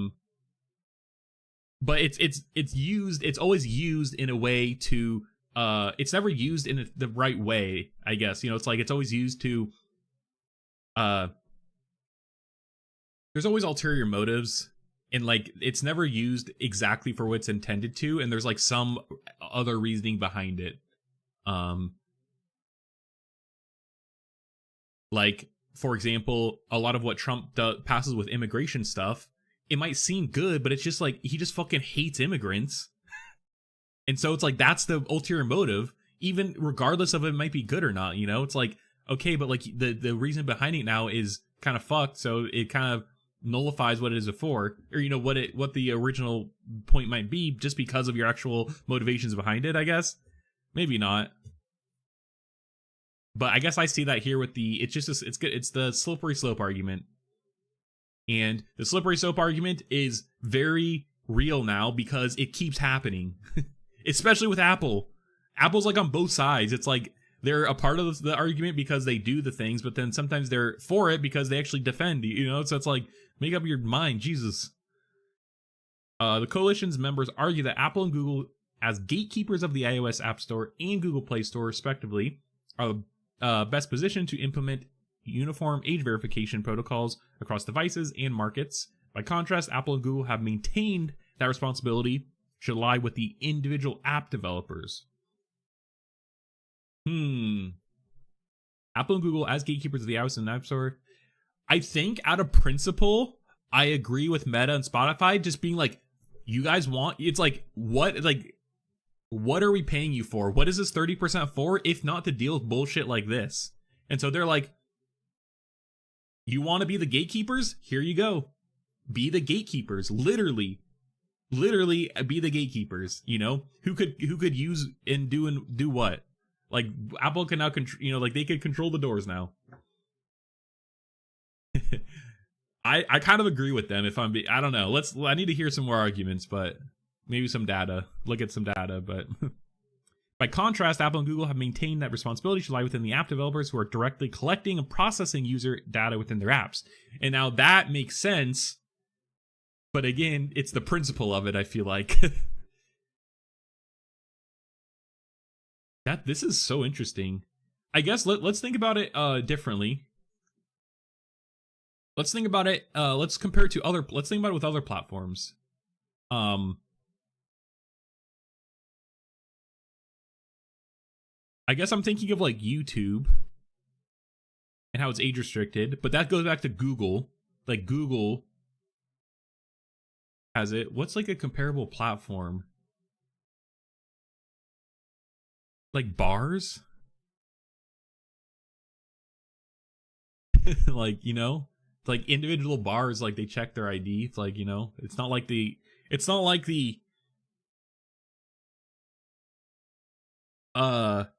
landlord is like, hey, it's not like the bar's to the landlord's like, hey, you need to come check the IDs. Like, I don't care.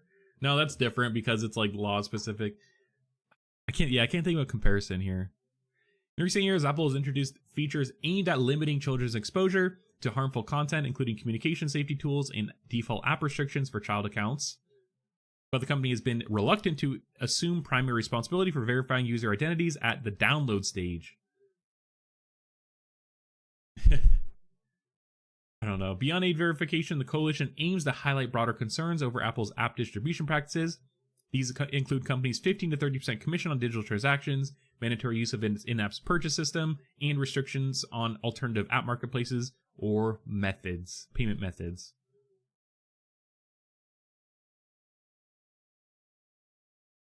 I wonder why Meta just doesn't make a phone. Like, Google got into it very late, like, relatively speaking, I guess. They're Nexus phones were, like, pretty early. Like, I don't know why Meta just doesn't make a phone. They're making hardware with, like, Meta Quest, shit, VR stuff. They had, like, the Portal. They have all kinds of, like, random hardware shit. Like, just make a phone. I feel like no one trusts them is the problem. But I guess, like, if you make a phone, you need to make the operating system too, I guess is the point. That's, like, their more so the point. In, like, the mobile operating system, there's literally only two. I mean, there's, like, other ones, but, like, mainstream ones, there's literally only two. Android, iOS.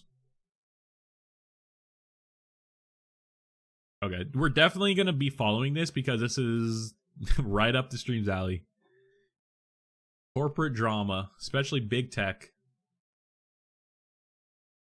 Okay, let's look at LLAMACON, and then we're gonna chill. LLAMACON, and then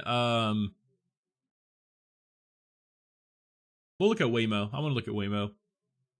LLAMACON, Waymo, some videos, and then EA layoffs. Everything we announced at our first ever LLAMACON. We kind of tuned in. So we kind of tuned in a little bit yesterday. Just some context here. And it was long form interviews. It was some like keynotes. Zuck interviewed the CEO, the Databricks CEO. He also interviewed Satya Nadella, which we kind of looked at some of what they talked about with the 30% code, 30% writing code. And there was a few announcements. Now,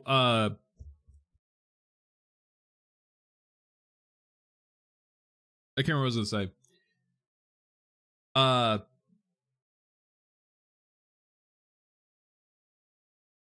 Let's just read. Let's just read here. I guess, like, it's interesting that Meta's AI strategy, they're one of the only,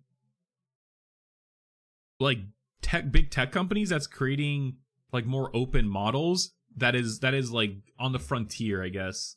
And I think, their strategy was that they hopefully could just, like, flood the market being the only open one, and kind of even though they're not making direct money off of Llama, I mean, they are, I think, for certain licensing. Even though they're not making like the same amount of money as like Anthropic or OpenAI would via like API, they're still diffusing open AI systems into the marketplace over the paid ones. And I think that is important. And I think that's that's like forefront to their strategy, is kind of flooding the market with the open models. So to essentially take business away from the other AI companies. But like also Meta doesn't, and like Meta is like they're losing money on it, but like it's still like strategically valuable. Yeah. Okay, takeaways. We're celebrating our first ever LLAMACON, and I also wish it was like, I guess, longer. I don't know.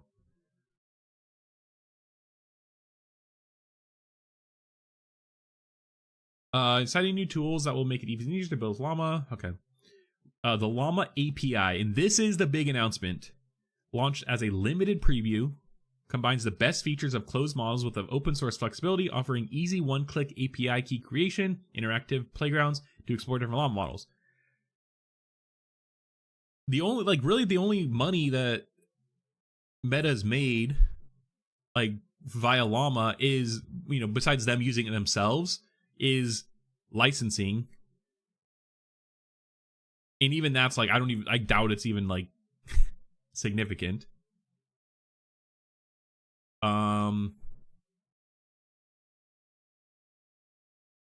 And also, if you think about Meta as a company, they don't like, they're an advertising company. That's pretty much how they make money, like majority. They don't offer like services necessarily. They offer services to advertisers. I guess like cloud services. They don't offer like cloud services like Microsoft does with like Azure or what, or like, you know, Microsoft 365, like SaaS stuff. Like Meta doesn't really have that. And so now that they're launching a cloud service, like I feel like that is big in terms of them expanding into a new like vertical, a business vertical with Llama here. We're also sharing new Llama protection tools and announcing the Llama Defenders program, where select trusted partners can access AI-enabled tools to help them evaluate the security of their systems and safeguard against potential threats. We're announcing 10 international recipients of the second Llama Impact Grants, with over 1.5 million USD awarded. These grants support companies, startups, and universities using Llama to drive transformative change.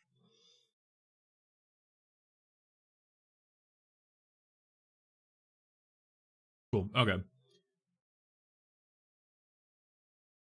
Interesting Llama API.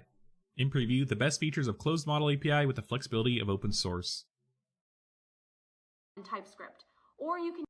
We'll watch that in a sec. We want to make it even easier for you to quickly start building with Llama, while also giving you complete control over your models and weights without being locked into an API. I wonder if this is on OpenRouter actually.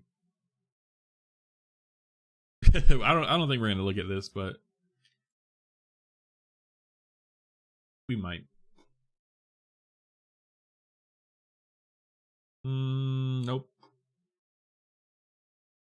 I wish they shared the pricing.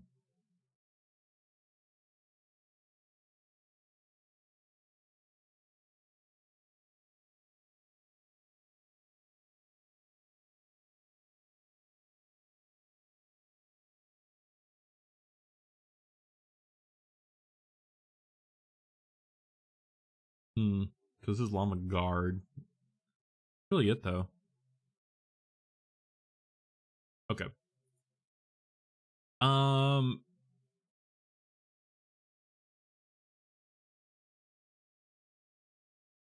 Yeah, today we're announcing Llama API, our upcoming developer platform for Llama application development, which is available as a limited free preview.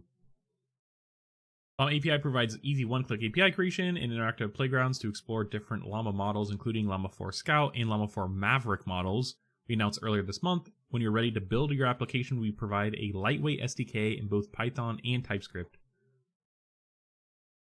Llama API is also compatible with OpenAI SDK, making it easy to convert existing applications. Okay. You can use the OpenAI. Let's see. We know it's important to have access tools, help you customize around your models efficiently. Part of this release, we're also sharing tools for fine-tuning and evaluating your new API.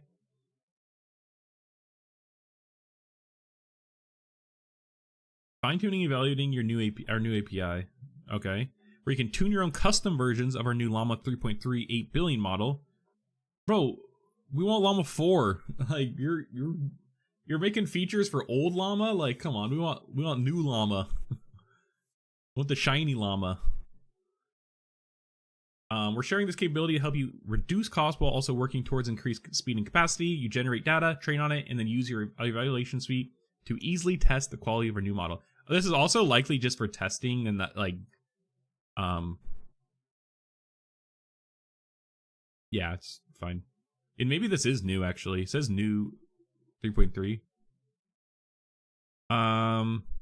Making evaluations more accessible and easier to run while helping move from gut feeling to data to ensure you have models that perform well to your needs. The security and privacy of your content and data is our top priority. We do not use your prompts or model responses to train our AI models. Okay, that's good. When you're ready, the models can be built on the Llama API, are yours to take with you wherever you want to host them, and we don't lock them into our servers. That's good. I do wonder, and I wonder if they are, if Meta like regrets the open source model at all, because like likely they have, like they probably did this because it'd be too ironic for them to like not let like an open model, and I'm saying open source, but like it's not, I don't know, it's not like actually open source, it's disputed, it's like open, but they probably kind of had to do this because if it, like, they're claiming open model, but then it'd be too ironic if you built something on the platform and they're like, oh, sorry, you actually can't, you could only host it with us now. It's like, oh, well, I thought that's the whole point of the model is that it's open. Like, Maybe not. Bringing these features to select customers with plans for broader rollout in the coming weeks and months. This will open up new possibilities for developers to build custom models for every kind of use case.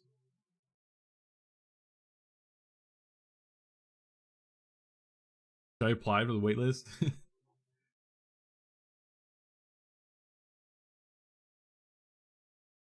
Again. Okay, let's watch this and just see. SDK directly by just adjusting the endpoint. This makes it really easy to migrate applications Oh, so this is the actual Llama API. Oh, it's hard to see. Sorry. to Llama. If you want to play around quickly, you can head over to the chat completion playground to explore the different models. You can change model settings like system instructions and temperature. Llama 4 models are the leading multimodal. I mean, this is kind of just like any other like local program to fine tune, like to like host your own models. Like this is nothing crazy, I guess. In their class. Like these all like if anything, there's actually more control. So make sure to take advantage of image input. You are even able to send multiple images per prompt. You can also input a JSON schema if you want the model to output a structured response. That's cool, actually. You might want to use tool calling. So here you provide tool specifications to the model and let it decide when to invoke them autonomously. Does Llama support MCP, Model Context Protocol? Just click Get Code and copy it right into your code base. This has all been designed with a focus on data privacy and security.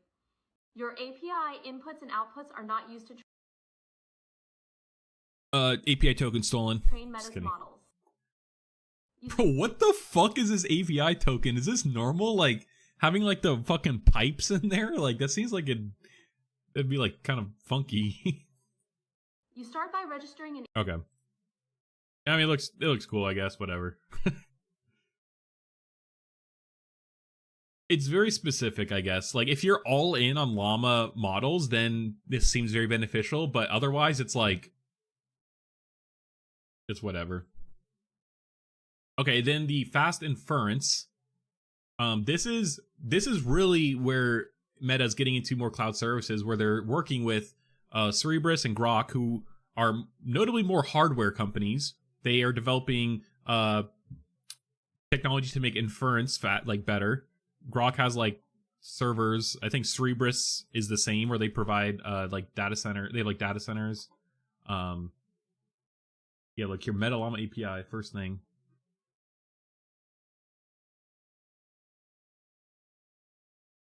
Yep, they got a computing. Okay. Early experimental nexus to Llama 4. Models powered by Cerebras and Grok. Grok with a Q, not Grok with a K. Not the Elon Musk X Grok. Are now available by request, offering a convenient way for developers to experiment and prototype use cases before scaling with their chosen vendor. And I think I do wonder if is Grok actually cheaper? We go to OpenRouter. Can we see any like hosts that are on Grok?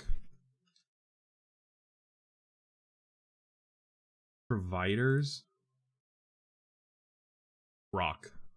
Like I want to compare. Oh, they already have Llama 4 Maverick and Scout on here. Oh shit. And it's very cheap still. It's still cheap. Or I guess let's actually this will actually look. Yeah, it's competitive. Oh, their uptime is not as good though. Here we go. We can just look now. Interesting. Okay. I've gone on way too many side tangents today. We gotta stay focused, at least somewhat. By simply selecting the Cerebras or Grok model names in the API, developers can leverage this capability and enjoy streamlined experience with all the usage tracked in one location. This collaboration reinforces our commitment to fostering diverse ecosystem. Okay, bro, just use OpenRouter. Like, this is OpenRouter in like any other like routing AI, like AI model routing. Like, it was such a good idea. And it's just a platform. It's a marketplace. Like they just like sit back, collect payments, and then just like, I don't know. It's a good business. Okay. New Llama Stack integrations. We heard from developers that we want to make it easier to develop applications using different service providers. Last year, we collaborated with partners to build Llama Stack, distributions for their downstream enterprise clients. This year, we're expanding those collaborations, include recently announced integrations of Llama Stack. I don't really know Llama Stack though. With NVIDIA, Nemo microservices. Yeah, and NVIDIA has done quite a few things with Llama. There's a few specific NVIDIA models. Working closely with partners like IBM, Red Hat, Dell Technologies, and other new integrations will be announced soon. Alongside our partners, we envision Llama Stack as the industry standard for enterprises looking to seamlessly deploy production-grade turnkey AI solutions. Typical corporate jargon. Yeah, then they have a bunch of new like protections and security for the prompts. Since this is open source, people could download it, run them locally, do whatever they want. Or if you're a business or you have some sort of application, you want to deploy a model and you don't want people making it say crazy shit, Llama Defenders program, or no, Llama Guard. But the Defenders program is help. I think it's like helping get them like a bug bounty type of service. Partnering with key organizations to provide new tools to defend against AI-enabled dual-use risk. Yep. And you have to remember, technology's dual use. Could be used for good and it could be used for bad. Llama generated audio detector, new audio. Okay. Anyways, yeah. And then, yeah, they had some grants. 1.5 million USD awarded to 10 international recipients. The future is open source. We're proud to be leaders in open source AI and have our Llama ecosystems at the forefront of this revolution, with Llama developers and enterprises having the freedom to build whatever they want without being tied down by proprietary systems or locked-in contracts. Flexibility, okay. We're committed to being a long-term partner for enterprises and developers, of providing seamless transition paths to closed models. Llama is affordable, easy to use, and enabling more people to access the benefits of AI regardless of their technical experience, hardware resources. Cool. Cool. Okay, let's look at some earnings. Let's look at some tech earnings. Let's look at earnings.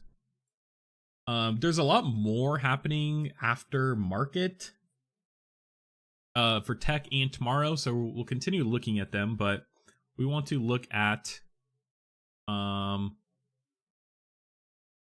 what did I put in my title?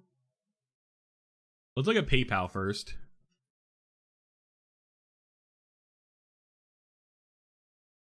Down 2%. Let's just look at year to date. Year to date, they're still down.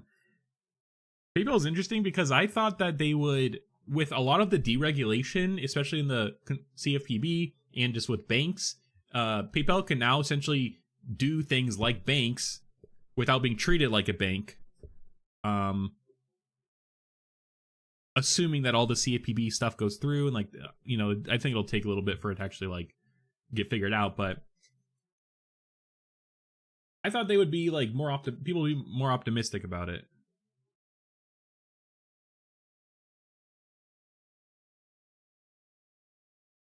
Okay, so here's their earnings.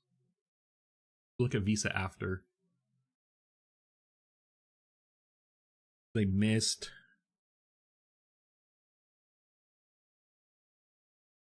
Okay. All right, let's look at key insights here. PayPal delivered its fifth consecutive quarter, profitable growth, up 23% year over year, driven by omni-channel commerce, Venmo, and value-added transaction. Omni-channel commerce. Branded experience. Okay. I want to see growth. So grew 8%. With strong momentum in PayPal and Venmo debit cards. It's crazy. I guess I just don't trust. I just don't trust PayPal, I guess, to hold a significant portion of my money. Buy now, pay later volume grew more than 20%, and monthly active accounts rose 18%. Buy now, pay later users spend 33% on more on average, and connect 7% more transactions.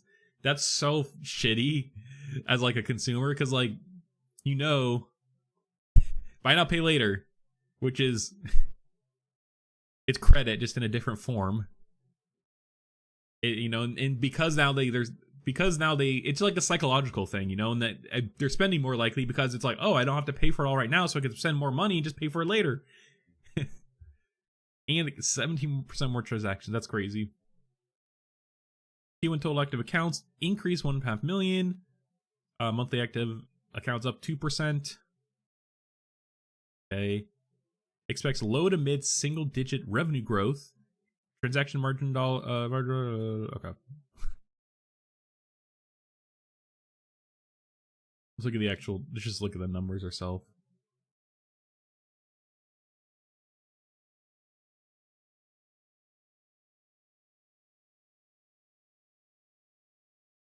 Like they're pretty steady. Like even like R&D is like very consistent. I guess that's kind of a fixed cost though.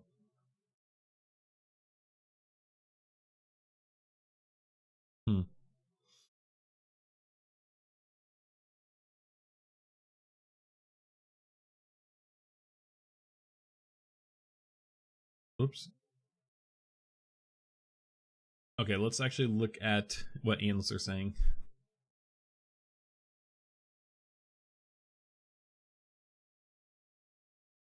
It's crazy that it's investors eye PayPal as undervalued despite revenue growth challenges.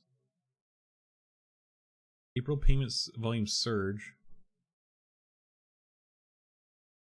No, everyone's suspending their everyone is suspending their forecast because of the uncertainty. And I feel like that I don't really know what investors expect, I guess. I guess like if we compare, I mean SoFi is like, I read something about them. Like Ally Financial, I guess. Like they're only down 10%, but they've been a little more volatile. But they're like these guys are more traditional banks. They're only down 12% year to date. PayPal just like taking a big hit. But Visa has been doing pretty good, although this was their earnings, it must have been, but they've climbed back. $30 billion buyback. Oh shit. Share buyback, that's usually, I mean, that's good for shareholders. But they pay a tiny ass dividend. But they beat. Visa reported strong Q2 earnings. Which it's actually kind of crazy now because I feel like Visa is a good indicator with like spending. Although like this is definitely like the previous quarter, you know, like we're not. I would have thought the Visa would be down much more, or I guess actually let's think about this. Tariffs. Everyone is pre-buying for tariffs, so like I imagine that the first quarter, like of this year. Even the second quarter, the last quarter of last year, because of Christmas and holidays and shit. But why does it keep like making it smaller? I imagine that there's been a lot of people pre-buying shit because of tariffs, and so like I could see the previous quarter being good, but then the next one is where that we'll actually see it come to an effect. Visa is like an indicator because of the spending, though. They could, you know, we could see how many cards are being swiped, I guess, in a way. To kind of, which is an indicator of like people spending money, whether that be credit or not, too.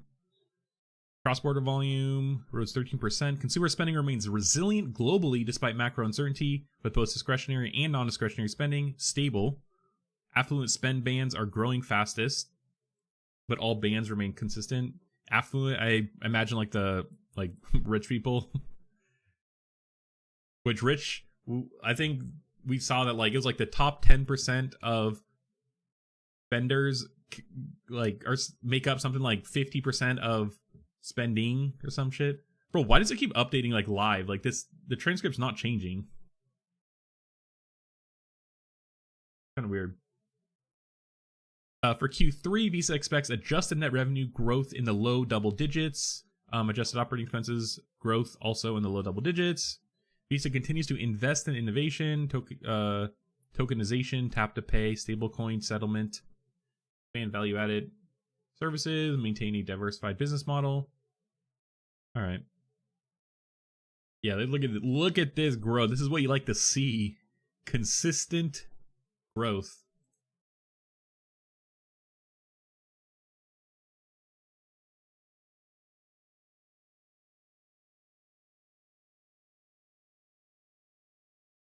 Yeah, even profits. 8%. Crazy. 0 R&D.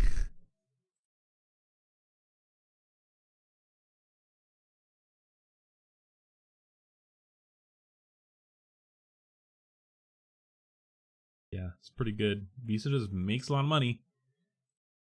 They're just kind of a legacy company in a way. I owned Visa for a while, way back, but I wanted some more risk. Mainly, I just wanted a better dividend. Like, I feel like for, I guess Visa is continuing to grow, and so they don't really need a dividend to sweeten the deal, but I would like a better dividend. Spent a lot of cash, though. Okay, it's not really much. I guess it's really the commentary. I guess maybe that's what I want.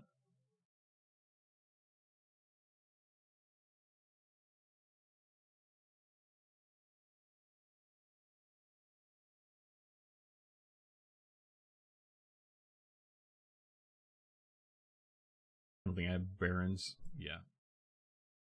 Okay, let's look at Snap. That was another earnings. Snapchat. And Snapchat is good for advertising. That's mainly where their business comes from. Again, advertising. Holy shit, bro.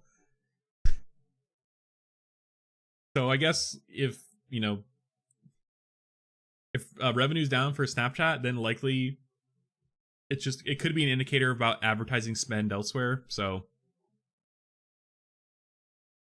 plunge as company withdraws guidance amid economic uncertainty. Yeah, this is a lot of companies are withdrawing guidance because of it. Despite a 14% year-over-year revenue on the rise and a narrowing net loss Q1, investors reacted to the lack of guidance and ongoing ad market headwinds. That sucks. It's like, yeah, bro, we grew our revenue 14%. They're like, yeah, but like, what's gonna happen next? They're like, I don't know. It's like, okay, so we're selling. It's like, what?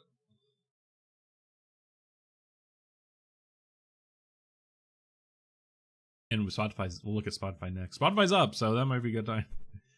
Oh, okay, they did like miss a little bit though.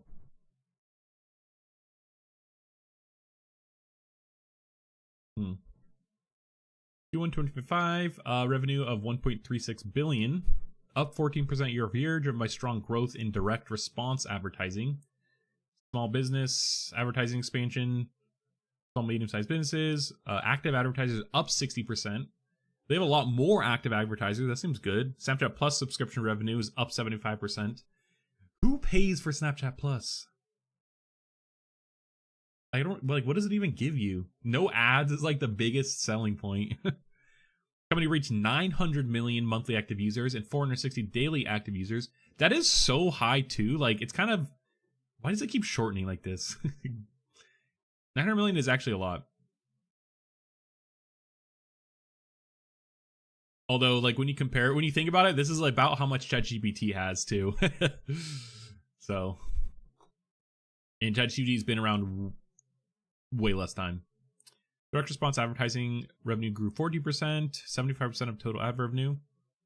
I don't know what direct response advertising is specifically.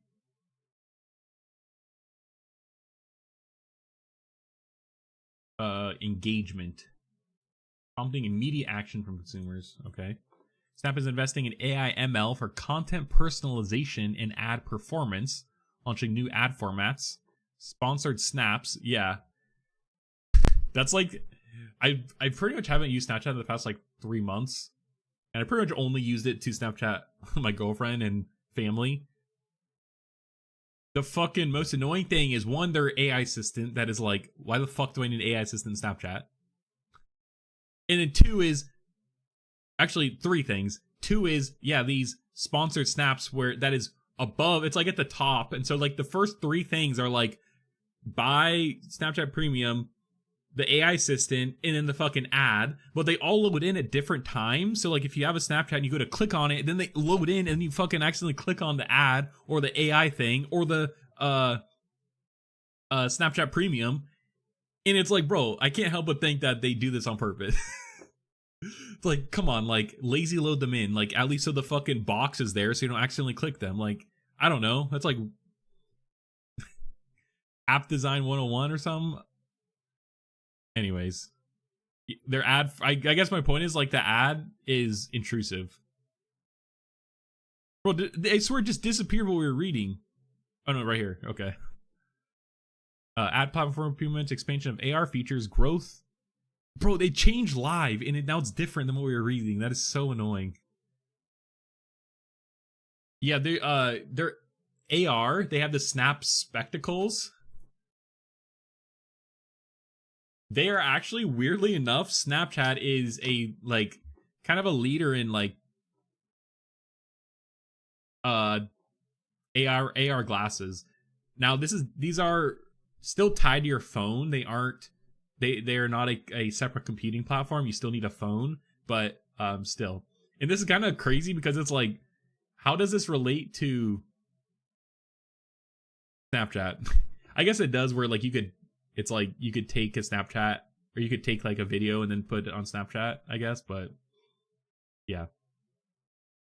Anyways, I just think it's kind of interesting that like this is like they're investing a lot in this. You have to pay a subscription to get them? What the fuck? $99 plus tax per month? A 12-month commitment required. So essentially it costs $1,200. This is like some Adobe bullshit pricing.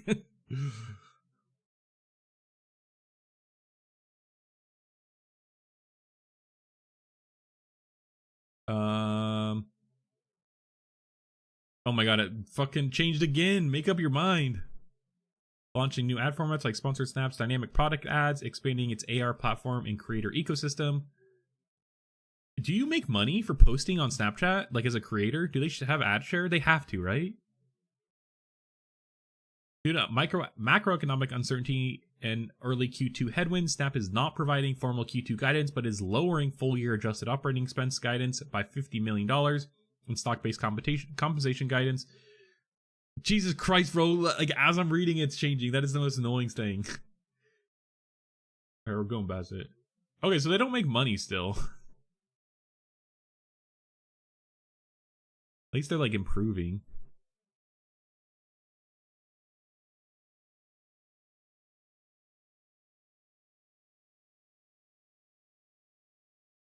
Okay.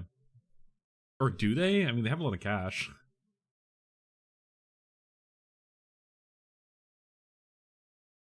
Paying $1 billion stock compensation.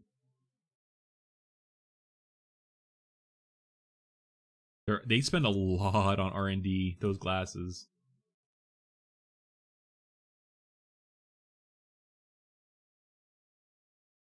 And on marketing.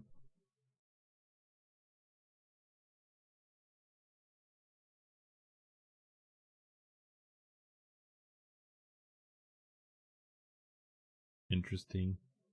Okay, let's look at Spotify here. Spotify's up. Spotify's stock is so expensive too. Like, it was fucking stock split or some shit. Like, jeez. Year to date, they're up 31%, which is crazy. I think they just hit profitability or something, right? Meta joins after all count. Okay, yeah, Google, Spotify, and EA Sports. Okay, yeah. Let's see that. Analysts lower Spotify targets despite strong subscriber growth. Spotify delivers solid Q1, Q2 with monthly active users reaching 678 million, up 3 million quarter over quarter, and premium subscribers at 268 million, up 5 million quarter over quarter, 12% year over year. Wow. Total revenue is 4.2 billion euro dollars. Gross margin, yeah, Spotify's like a Swedish company.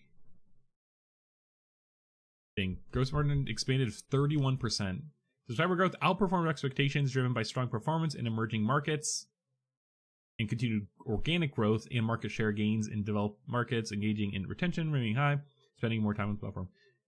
A lot of these software companies have seen a lot of growth overseas, or like in kind of newer age software companies, like Reddit is who I'm thinking of too. They got a lot of growth out of translating content and then in turn getting people from those countries where they're translating it into their native language, and it's just an easy way to expand. So I wonder what Spotify's doing to kind of drive that growth. Advertising business showed resilience with over 10,000 advertisers using new automated tools and early benefits from Spotify partner program and a unified ad stack. Ad revenue grew 5% year over year, with low double-digit growth, excluding strategic initiative impacts. Okay. So they gave guidance though. I guess someone like Spotify is. Why would Snap lower guidance, especially if they're advertising driven? Spotify has a lot of ad revenue too, but I guess maybe they're more I don't know actually. Oh my god, it changed again. Spotify continues to invest in innovation and accelerated execution, including the rapid rollout of new features, expansion of the Spotify partner program, over 100 million paid to podcast creators in Q1, and growth in video podcasts and audiobook engagement. Can I live stream to Spotify? It seems like it'd be cool. This is essentially a podcast. It's just a talk show. Or I can upload the audio. Q1 2025, monthly active users of 689 million. Okay, so this is their guidance. This is what fucking changed on us. Jesus. So they're 11 million quarter over quarter and 5 million premium. Wow. Gross margin is 31%. Okay. Spotify delivers strong Q1 2025. Wow, so Spotify's just killing it. They finally make money.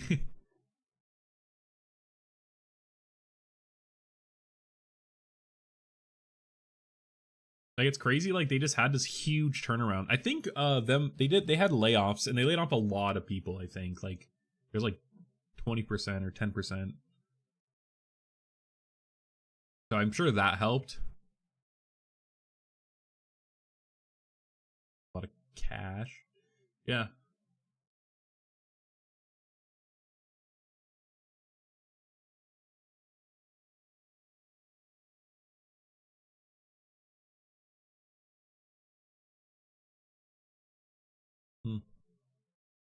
Interesting. Spotify came out on top, even though they missed. But they did it. Okay, who was the last one that I want to look at? Who has earnings today, though? Let's just look.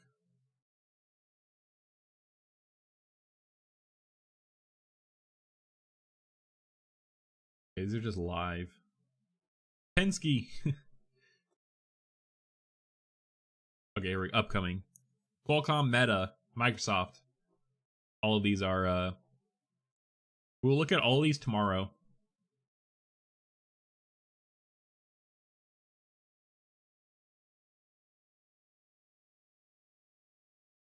CoStar Group.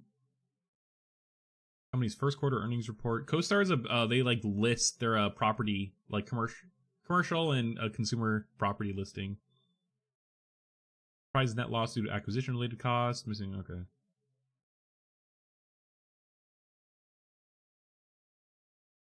Oh, is it Southern California Edison? Edison International? On a fire investigation indicated that Southern California Edison's equipment might have caused a recent wildfire, raising concerns about potential material financial cost.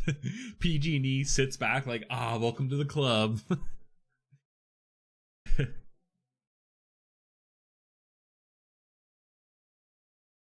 Qualcomm.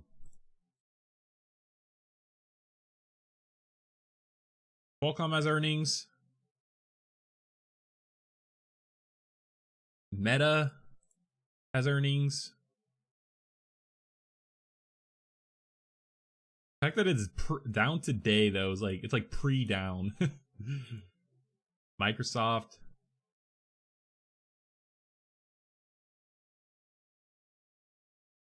And I think Apple is Thursday. Amazon is soon. So, yeah. All right, let's change direction here and see what old NVIDIA CEO Jensen Huang has to say. He's been in the news a lot with the H20 chip being essentially banned in China, or at least like there's a licensing, you need a license now, which they just took the write-off of like $5.3 billion in inventory. AMD took also a similar write-off. But now Huawei, which we covered yesterday, the day before on stream, Huawei created their new Ascend chip, 920D, and it's supposed to be on par with NVIDIA's H100 chip, but it uses much more power. And you could combine like 375 of them, and that's like the equivalent of like one Blackwell, which one Blackwell is like 75 different, or like essentially 75 chips together. And so it's, you know, it's like it takes a lot more, but like Huawei's getting there. Anyways, the whole point is NVIDIA, which does this in China and has a reasonable portion of their revenue come from China, essentially being pushed out of China, in part due to the Trump administration's choices of things, and also in part due to just technological advancements within China themselves and them not wanting to use American stuff after what's going on. So yeah. Let's watch this one first. Number of tech's biggest leaders and CEO was on the Hill today. Emily Wilkins caught up with Jensen Huang on his way in. Hey, Emily.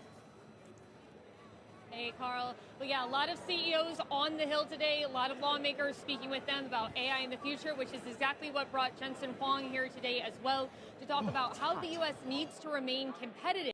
Did you hear that? To talk about how the U.S. needs... Bro, CNBC needs to mute their fucking mics. We were watching an interview the other day, and like, it was like a full screen on a person talking who they're interviewing, and then in the background, one of the fucking hosts like yawn, like, and you just heard the yawn in the interview. Now we're hearing them like, ooh, it's hot. Like they just get a cup of coffee and like, AI in the future, which is exactly what brought Jensen Huang here today as well, to talk about how the U.S. needs to remain competitive when it comes to AI. I caught up with him for a few minutes, and I asked him a little bit about how tariffs were impacting everything. There should always be policy that enables, supports, and accelerates the ability for us to onshore manufacturing. But with willpower and with the resources of our country, I'm certain we can manufacture onshore. What's your reaction to the Wall Street Journal saying Huawei is advancing to catch up to your highest level chips? Yep. There's no question that Huawei is one of the most formidable technology companies in the world. And they're incredible in computing, they're incredible in networking technology and software capabilities, all of the essential capabilities to advance AI, and they've made enormous progress in the last several years.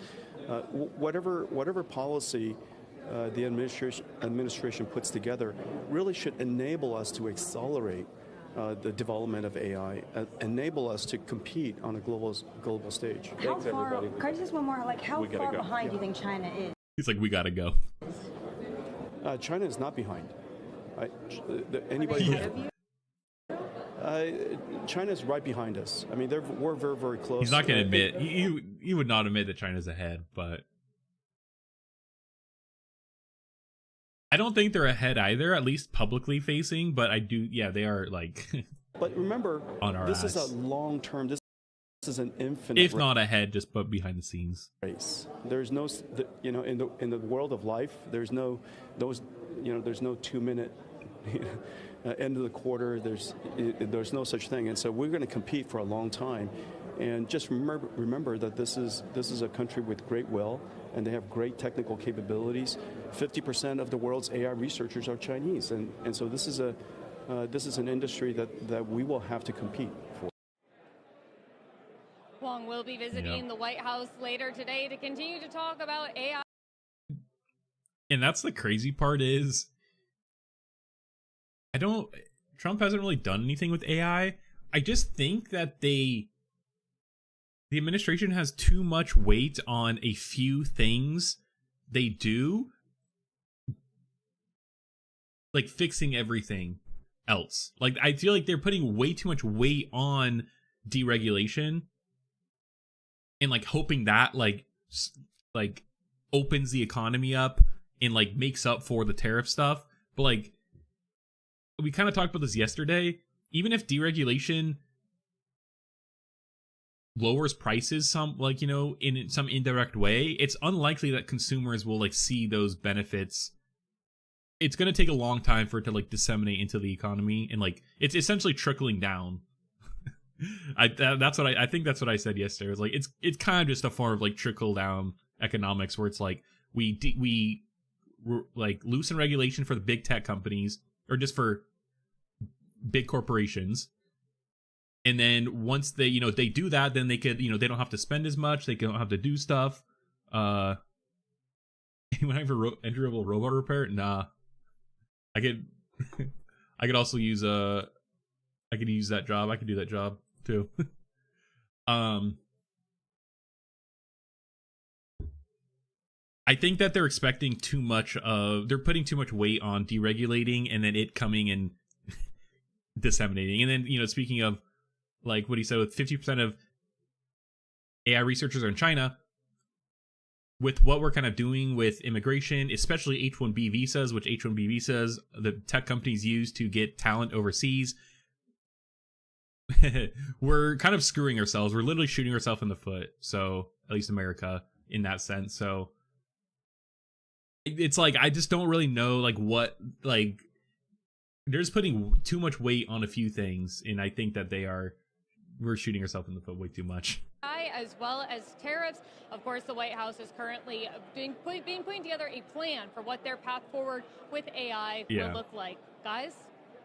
Yeah, Emily, very interesting comments from Jensen Huang there, echoing, I think, what any number of people who follow us closely have been saying lately in terms of China's abilities. I would assume he's going to share the same with the administration, with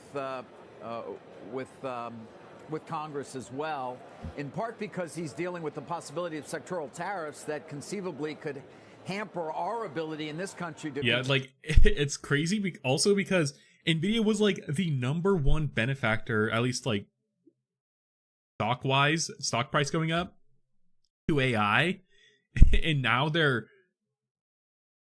like, the #1 hit by all this geopolitical drama in politics that's going on now. Like,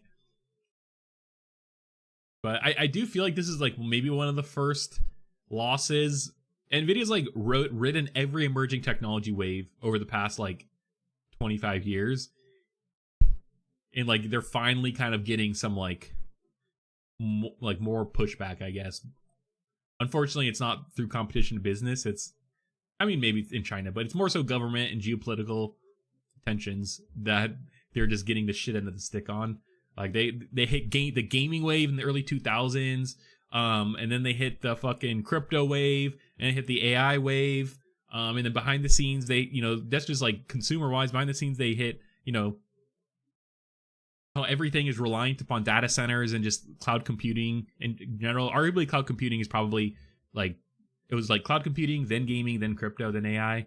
But yeah, they benefited from a lot. And now they're kind of just being artificially throttled. Continue to advance at the same pace. Exactly. And Wong, he kind of spoke to me about the fact that he has invested and does want to invest in the U.S. But when it comes to AI, it's not just a matter of AI specifically. It's a much broader ecosystem that has to be able to support it. from the skills to the energy to, of course, the tariffs, and to be able to build these factories here in the U.S. If Trump really wants to be able to onshore, as he said he does, there is some questions about exactly what the outcome of his tariffs are going to be, and whether you are going to be able to have that manufacturing return to the U.S. in the way that he wants. I guess I'm just wondering on the incentives if they are. Yeah, but like even the Arizona fabs, TSMC, who makes NVIDIA's chips, they can't finish the chips in America. They have to ship them to Taiwan to package them, and finish them off, and then they ship them back. So, and TSMC did announce today or yesterday that they're starting to build a third fab in Arizona. But it's just I guess they need to get the entire supply chain domestic in the United States to really like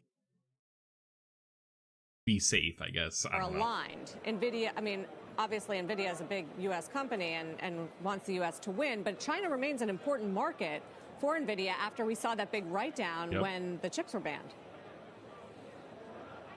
Sarah, no, it's absolutely correct. I think there are a lot of questions as far as what the impact of tariffs are going to be, and if the U.S. is going to really be able to remain competitive. There are certainly concerns among lawmakers who I speak with about the U.S.'s ability to remain ahead of China. As you heard him say, China is only right behind us.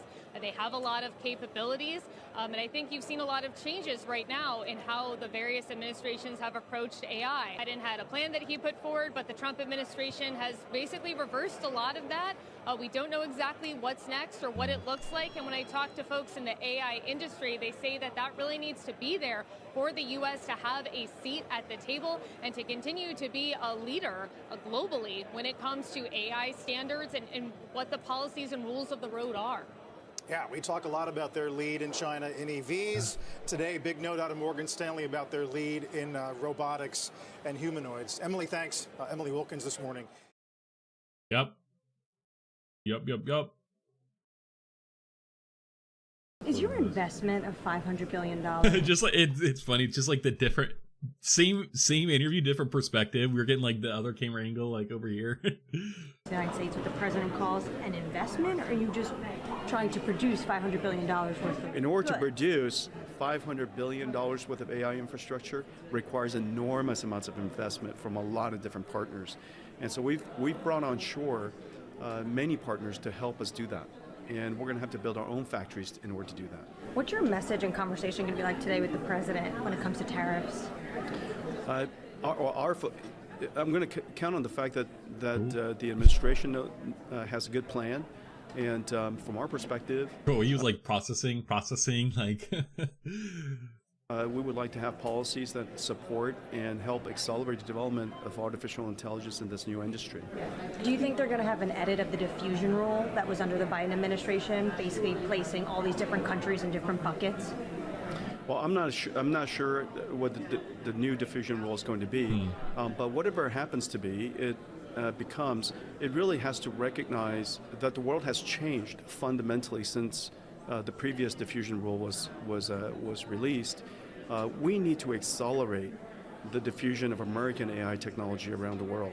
And so the policies and the encouragement from the administration, it really needs to be behind that. What's your reaction to the law? Yeah, and I think that there's something to say about every large superpower is kind of wants to make their own like domestic AI to not rely on every other superpower.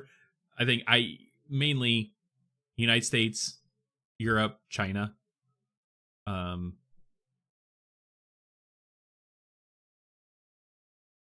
mean, Europe being closely tied to the U.S., but the first half of the stream was essentially dedicated to EU being scared of relying on American tech companies. And we covered maybe like 2 weeks ago, the EU did announce specific plans to invest in domestic AI infrastructure, so AI infrastructure on EU soil, in expanding data centers and supercomputers with specific groups tied specifically to AI. And notably, EU has Mistral AI, which is probably the largest EU AI like frontier model, like, or maybe the only AI like frontier model company in EU. AI is United States. So anyways, yeah, so I think every company, at least China and the United States, and then the EU just kind of in their own little world, if I'm being honest, but China and the United States, they each want all other countries and allies to use their produced AI software and services and models and whatever. And so there is if we do actually want everyone else to use American AI stuff, we do need to make it easy or give them incentives to do it, because China could come behind us and be like, hey, we'll pay you to fucking use our AI, kind of in a way, or whatever, I don't know. China just seems to be playing more loosey-goosey. And it's just like literally the worst fucking timing with the strategy of the Trump administration wanting to move to this protectionism type of protectionism, mercantilism, whatever you want to call it, onshoring manufacturing. Like, whether you think that's good or bad, the timing is horrible, because we kind of need this soft influence that we are removing from canceling a lot of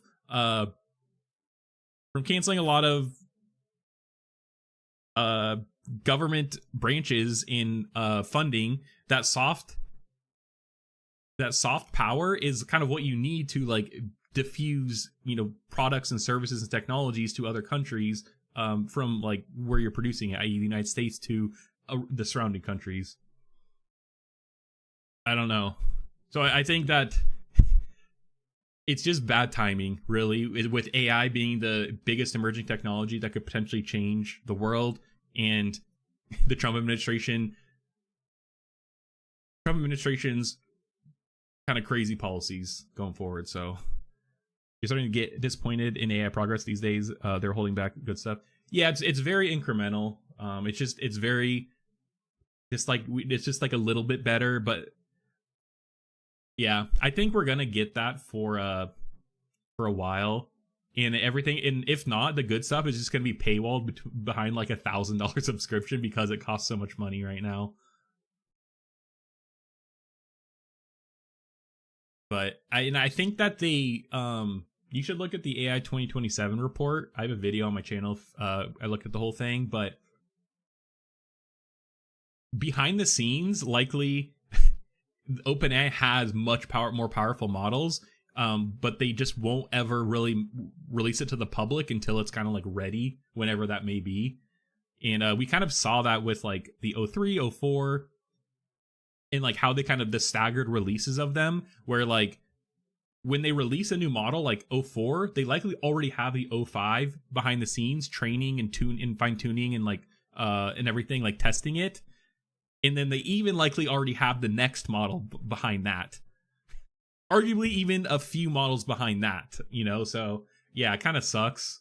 But I think with safety and stuff, like it's probably for the best that like at least they ensure that like like when they release it, a terrorist isn't gonna fucking do something crazy with it. But yeah, I don't know. I think we're kind of just gonna see incremental increases, at least until like new products be created, or we hit new research and development milestones, or new computing and data milestones. I don't know, but yeah. I guess just learning what you can with what is available is probably just the best option, because it'll probably benefit you in when the next big thing comes out for AI. If you want to invest in like skills and learning, that's kind of how I look at it. Wall Street Journal saying Huawei is advancing to catch up to your highest level chips. There's no question that Huawei is one of the most formidable technology companies in the world. And they're incredible in computing, they're incredible in networking technology and software capabilities, all of the essential capabilities to advance AI, and they've made enormous progress in the last several years. Whatever policy the administration puts together really should enable us to accelerate the development of AI, enable us to compete on a global stage. How far? Can I just one more? Like, how far behind do you think China is? This guy's like with Jensen. That's when he's like, okay, thanks, Sam. We gotta go. China is not behind. Anybody who's ahead of you? China is right behind us. I mean, we're very, very close. But remember, this is a long-term. This is an infinite race. There's no, in the world of life. I don't know. I think there's definitely, it's called a race for a reason, because there's a finish, the finish is a theoretical China, a bad AI that China has like getting released like that there's a finish, There's no 2-minute end of the quarter. There's no such thing. And so we're going to compete for a long time. And just remember that this is a country with great will, and they have great technical capabilities. 50% of the world's AI researchers are Chinese, and so this is an industry that we will have to compete for. Yeah, I don't know. That's interesting. That's I guess it's kind of crazy. It's like we have to compete, but it's like artificial. I know that's the wrong word to use when talking about AI, but like we have to compete because of the restrictions that were put upon the AI companies, It's like, I don't know. We will see. Hopefully Nvidia like at least like financially does good, like stock wise. They're down 1.7% today. It's like not the best, but year to date they're down 22%, which sucks. Still 1,300% 5 years, even 1 year up 24%, but still.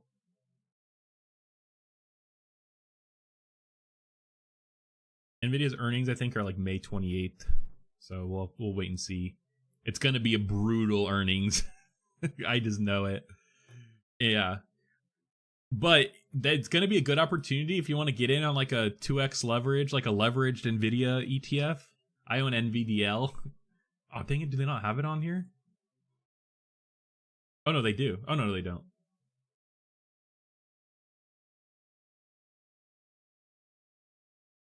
$2x leverage. So Nvidia goes up 5%. This goes down 10%, or up 10%. If it goes down 5%, it goes down 10%. But I bought it like up here. It's just such bad timing. But if Nvidia goes down on their earnings, I'll probably get a few bucks of this. Dollar cost average into it. This is like not like should not be long term holding this, but yeah. Okay, let's jump to something less doomsday-esque. Let's talk about, I guess this isn't the best either, but EA laying off 300 staff and canceling new Titanfall game, which is so sad to hear. It's so sad. I'm honestly devastated. My friend and I were just talking about booting up Titanfall 2 because it has like an active, like there's a lot of people playing it, like enough to like easily find a game. Let's just look on Steam, and Steam's only a portion of the audience because this is also available on EA.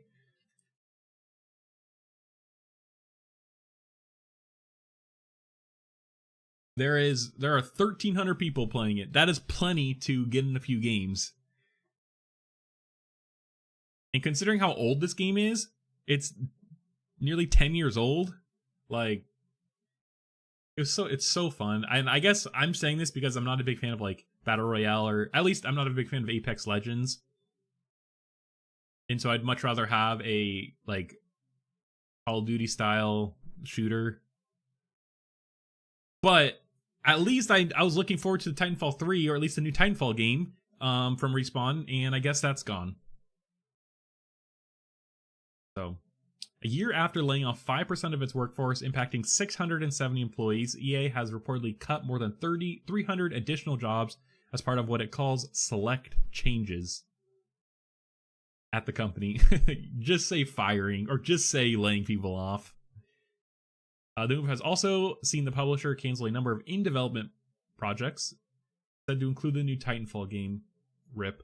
EA's latest... wait, let's actually look at EA stock before we get too deep. EA. Down 1%. All right. Do they have earnings? May 6th. Okay, this is next week.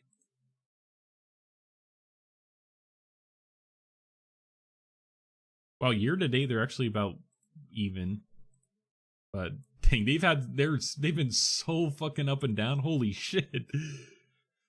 I guess, you know, overall they're up, but dang, they've been so up and down.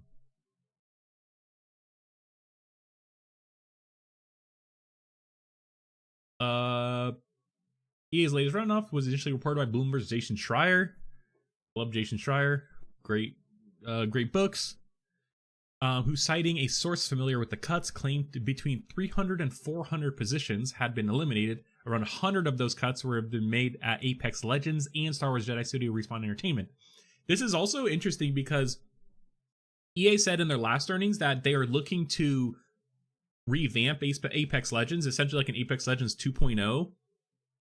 And also, like, it is an online service game. Like, they're just kind of printing money. Like, they make a shit ton of money from the online service games, like Apex Legends. And so it's kind of, it's interesting, I guess, that they made the cuts here. And I'm curious, like, what, if the Apex Legends 2.0 is still on, like, how their strategy changes, I guess, now that they've cut some positions. An EA spokesperson confirmed layoffs have been made in a statement shared with Bloomberg, writing, as part of our continued focus on our long-term strategic priorities, we've made select changes within our organization that more effectively aligns the teams and allocates resources, services of driving future growth. A follow-up statement for Respawn acknowledged it had made some targeted team adjustments, specifically impacting Apex Legends and Star Wars Jedi team. This Star Wars Jedi, like, this game is, like, out and done, though, I guess. Like, were they working on another game? Or just, like, DLC, or just bug and maintenance? These decisions aren't easy and are deeply grateful to every team affected. Added, studio also confirmed it had made the decision to step away from 2 early-stage incubation projects. Dang, so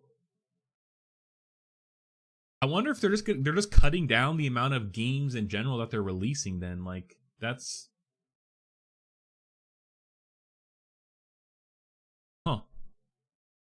because if they cancel their future Titanfall game and 2 incubation projects, like, I wonder what else they have in the pipeline, or maybe they're like over allocated. Bloomberg reports one of these projects, codenamed R7, was an extraction shooter set in Titanfall universe. Okay, that's good. Fuck extraction shooters, I'm over them. Market's being too saturated already. Just kidding, but kind of also not kidding. But that would be cool. Like, the Titanfall universe, like, it's a cool IP that they have, and clearly it's gotten, like, with Apex Legends, it's some people at least somewhat enjoy the universe if the, you know, game is good. But so, I mean, just the expansion of that would have been cool. This seems likely this is the same Titanfall project led by Titanfall 1 and 2 director Steve Fukuda, confirmed to be in early development at the start of 2024. Notably, this is the second Titanfall project canceled by EA in recent years. An Apex Titanfall crossover dubbed Titanfall Legends was reportedly canned in 2023. Dang, I wonder why. Like, all the Titanfall things. I feel like it's like the IP is for, like, people like me who, like, played it, like, way back. It's kind of like Call of Duty, where it's like, or like Battlefield, like, it's kind of just one of those, like, OG style IPs, especially in, like, the early shooters, and, like, it has a lot of nostalgic appeal and just a lot of brand and, like, IP recognition, you know? I don't know. Looking ahead, Respawn's statements continued. Our commitment to player-first experiences remain unchanged for Apex Legends. That means not just delivering competitive, innovative seasons, but expanding what Apex can be. The studio also highlighted its continuing work on the next Star Wars Jedi game. Okay, so they're making another one of those, even though they canned several of the people from the team. saying it was aiming to raise the bar again for storytelling and gameplay. So, to me, though, the fact that they have earnings next week make me think that earnings might be shit. In that they need to show shareholders that they're doing something about it in, like, cutting cost, i.e. laying people off. So, this might be an indicator of the upcoming earnings. Today's layoffs mean EA has now laid off more than 1,800 employees since March 2023. Despite that figure, the company's top executives earned $60 million in the fiscal year 2024. $25.6 million of that going to CEO Andrew Wilson. Crazy shit. I think that, yeah, I think their earnings might be shit then. Wait, what are we at? We looked at them? I have too many windows open. I have so many windows open.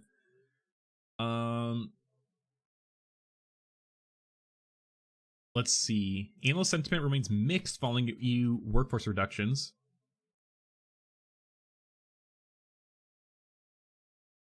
Come on. They lay off hundreds of workers after canceling Respawn Entertainment. EA spent $125 million laying off 5% of its workforce in 2024. The stunning number of employees alleged let go in today's decision follows massive cuts at EA in 2024, including many at Respawn Entertainment. Last year, EA told investors that it aimed to reduce its headcount by 5% by the end of the year, meaning it would have around 670 people without jobs. Shortly after the announcement, EA shut down Battlefield support studio Ridgeline Games and canceled a first-person Star Wars game at Respawn Entertainment, saying the developer would work on new games set in the franchise owned by EA. Interesting. Also, a first-person Star Wars game would have been sick, if I'm being real.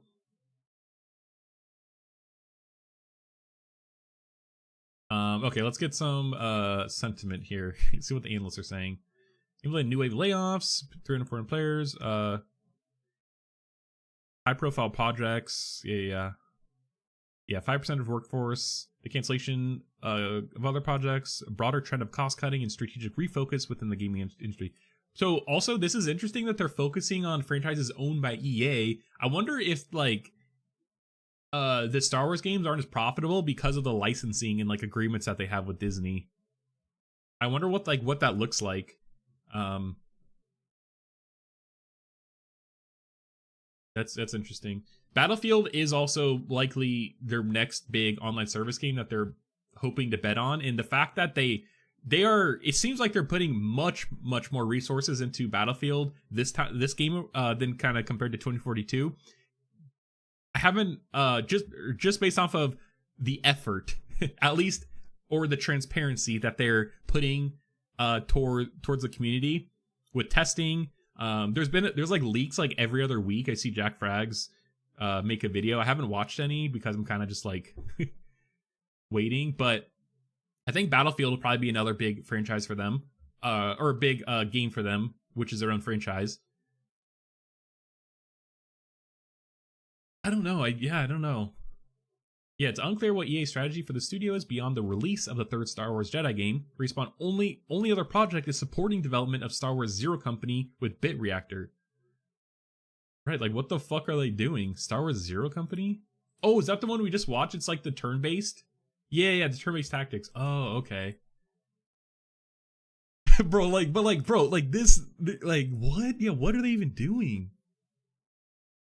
The numbers today are accurate. It would mean EA has laid off almost 1,000 employees since the start of 2024.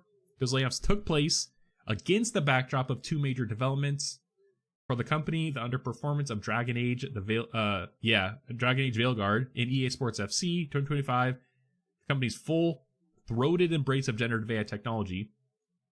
EA hasn't announced its plans for using generative AI in game development, but for now, there'll be certainly be fewer workers to put those tools to use. For now, game developers are left with is the impression that EA thinks generative AI and in-game advertising are more profitable bets than the many games it's canceled over the last year.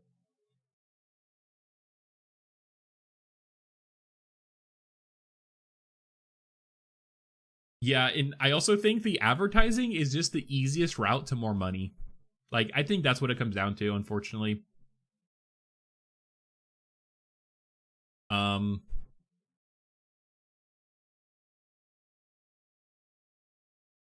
Yeah, that's crazy. All right, let's see PC Gamer. Among the many developers up scrambling, an industry has become shockingly routine. One particularly left out. Heather Woodward, a now former narrative designer at Respawn, was laid off a literal day after the character she spent a whole year writing debuted. On April 28, Apex Legends introduced a new character by the name of Sparrow. My firstborn is finally here, Woodward posted on Blue Sky. I've been working on this sweet ragazzo for well over a year, writing a music video style trailer. It was tough but rewarding. I can't believe I get to see my work animated by the incredible team. Dang. Then April 29th, layoffs hit Woodward, discovered she'd been caught in the wave of sacrifices to the altar of growth. Well, this is awkward, but I was just mass downsized at Respawn. These things happen many times with in my time with Apex has been a top to bottom blast. My favorite job I've ever had. It's been a true joy to write Sparrow. I'll continue to be insufferable about him for a few weeks to come. Oh. As if to promptly hammer a final capricious nail in a coffin, Woodward was then sent a promotional email for the character she wrote before she was promptly shown the door. That's crazy. Woodward appeared to be taking on this on the chin in a way that's downright enviable, but it really does feel like a perfect nutshell for how messed up and unsustainable the industry has become. Yeah, and we talked about Jason Schreier earlier. And his report, kind of how he was the first to report this at Bloomberg. He's written several books about the industry. The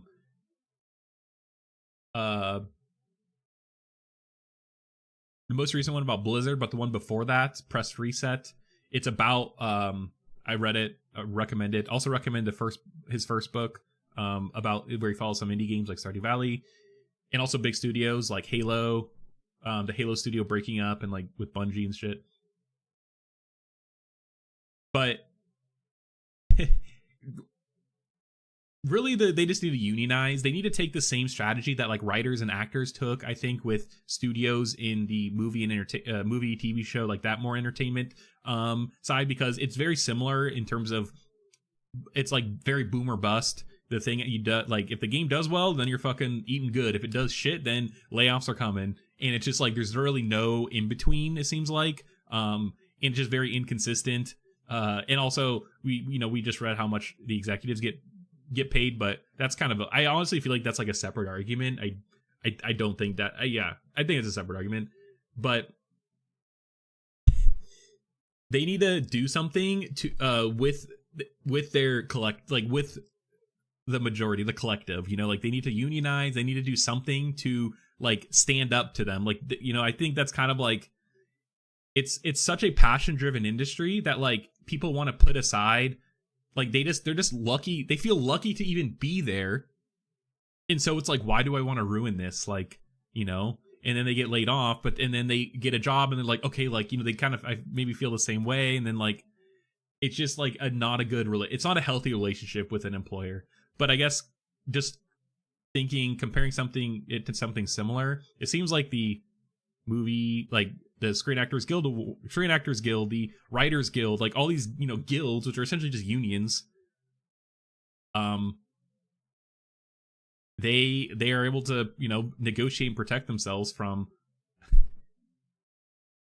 or at least they get more fair terms, or have expectations and more transparency in what's going to happen. Like, hey, after this game is done, you don't have a job. Like we're telling you that so you could like maybe start looking, afterwards, or like, when this is done, your contract is up or some shit like that. Not just like literally like this person finishing working on a character, and then after they finish the work, unknowingly they're like, hey, actually, yeah, thanks for doing this, but we don't need you anymore. It's like, oh, I just did all this. Like, I would have liked, I'm sure that if they said at the end, like when you finish this, like your contract's going to be done, I think it would be taken much more charitable than like hiding the fact, deceiving you in a way, I don't know. So anyways, I think some sort of collective bargaining, a union, would be a great way to go against that. I know that there are some other unions, and a union isn't always a silver bullet, but it's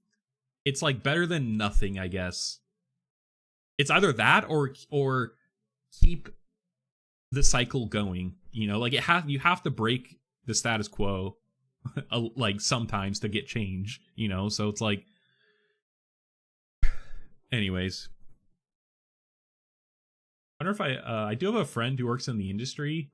Might reach out, actually, have him on the show. Or do like a special weekend episode and have him. Because I definitely stream while they're working. Well, so just to get a perspective, insider perspective. And just shoot the shit about the industry. Okay, let's see this though. It says Woodward appears to be taking on Chin. That's but it really does feel like a perfect nutshell of how messed up and unsustainable the industry has become. There's zero guarantee of anything anymore. Let's take a look at the reasons why you might get laid off while working on a game, shall we? Your game doesn't do well, which sure, harsh but understandable. Yeah, and this is kind of my point where it's like, it's so boom or bust, but like they also the corpos are just like, the corpos don't get it sometimes. Like, your game is called a success by Microsoft then lays you off. You help make a game successful as Marvel Rivals, then you get laid off. Your studio gets acquired by over $60 billion, then you get laid off. You endure executive pressure that forces you into making games your studio isn't good at making, it doesn't go well, then you're laid off. What was that? Arcane founder left because Bethesda did not want to do the kind of games that he wanted to make, and that's how it ended up with Redfall. Someone decides your portfolio needs to be aligned, reorganized, restructured to become more flexible, agile, versatile under economic industry conditions. Meanwhile, your CEO might spend $2 million on vintage cars. You are then laid off. Yeah. Essentially, you're just a pawn, unfortunately. And they know that this is a passion-driven industry, and they're just going to take advantage of that for as long as they can. I think that's really what it comes down to. Now we can add you dared to work on a video game to that list.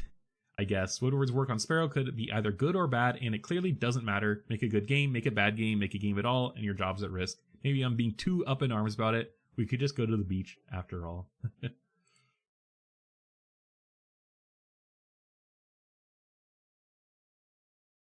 What the fuck is this? Yikes.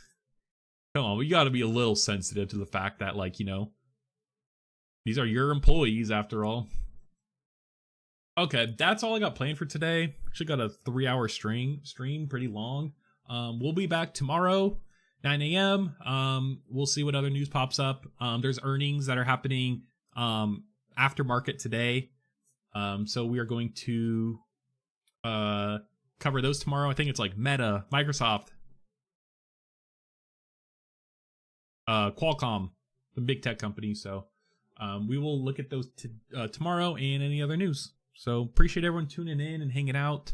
Follow, subscribe to the channel. Follow me on Twitch for more tech, emerging tech, big tech drama, corporate drama, industry news. Yeah. All right. See everyone tomorrow at 9 a.m. Pacific. Bye.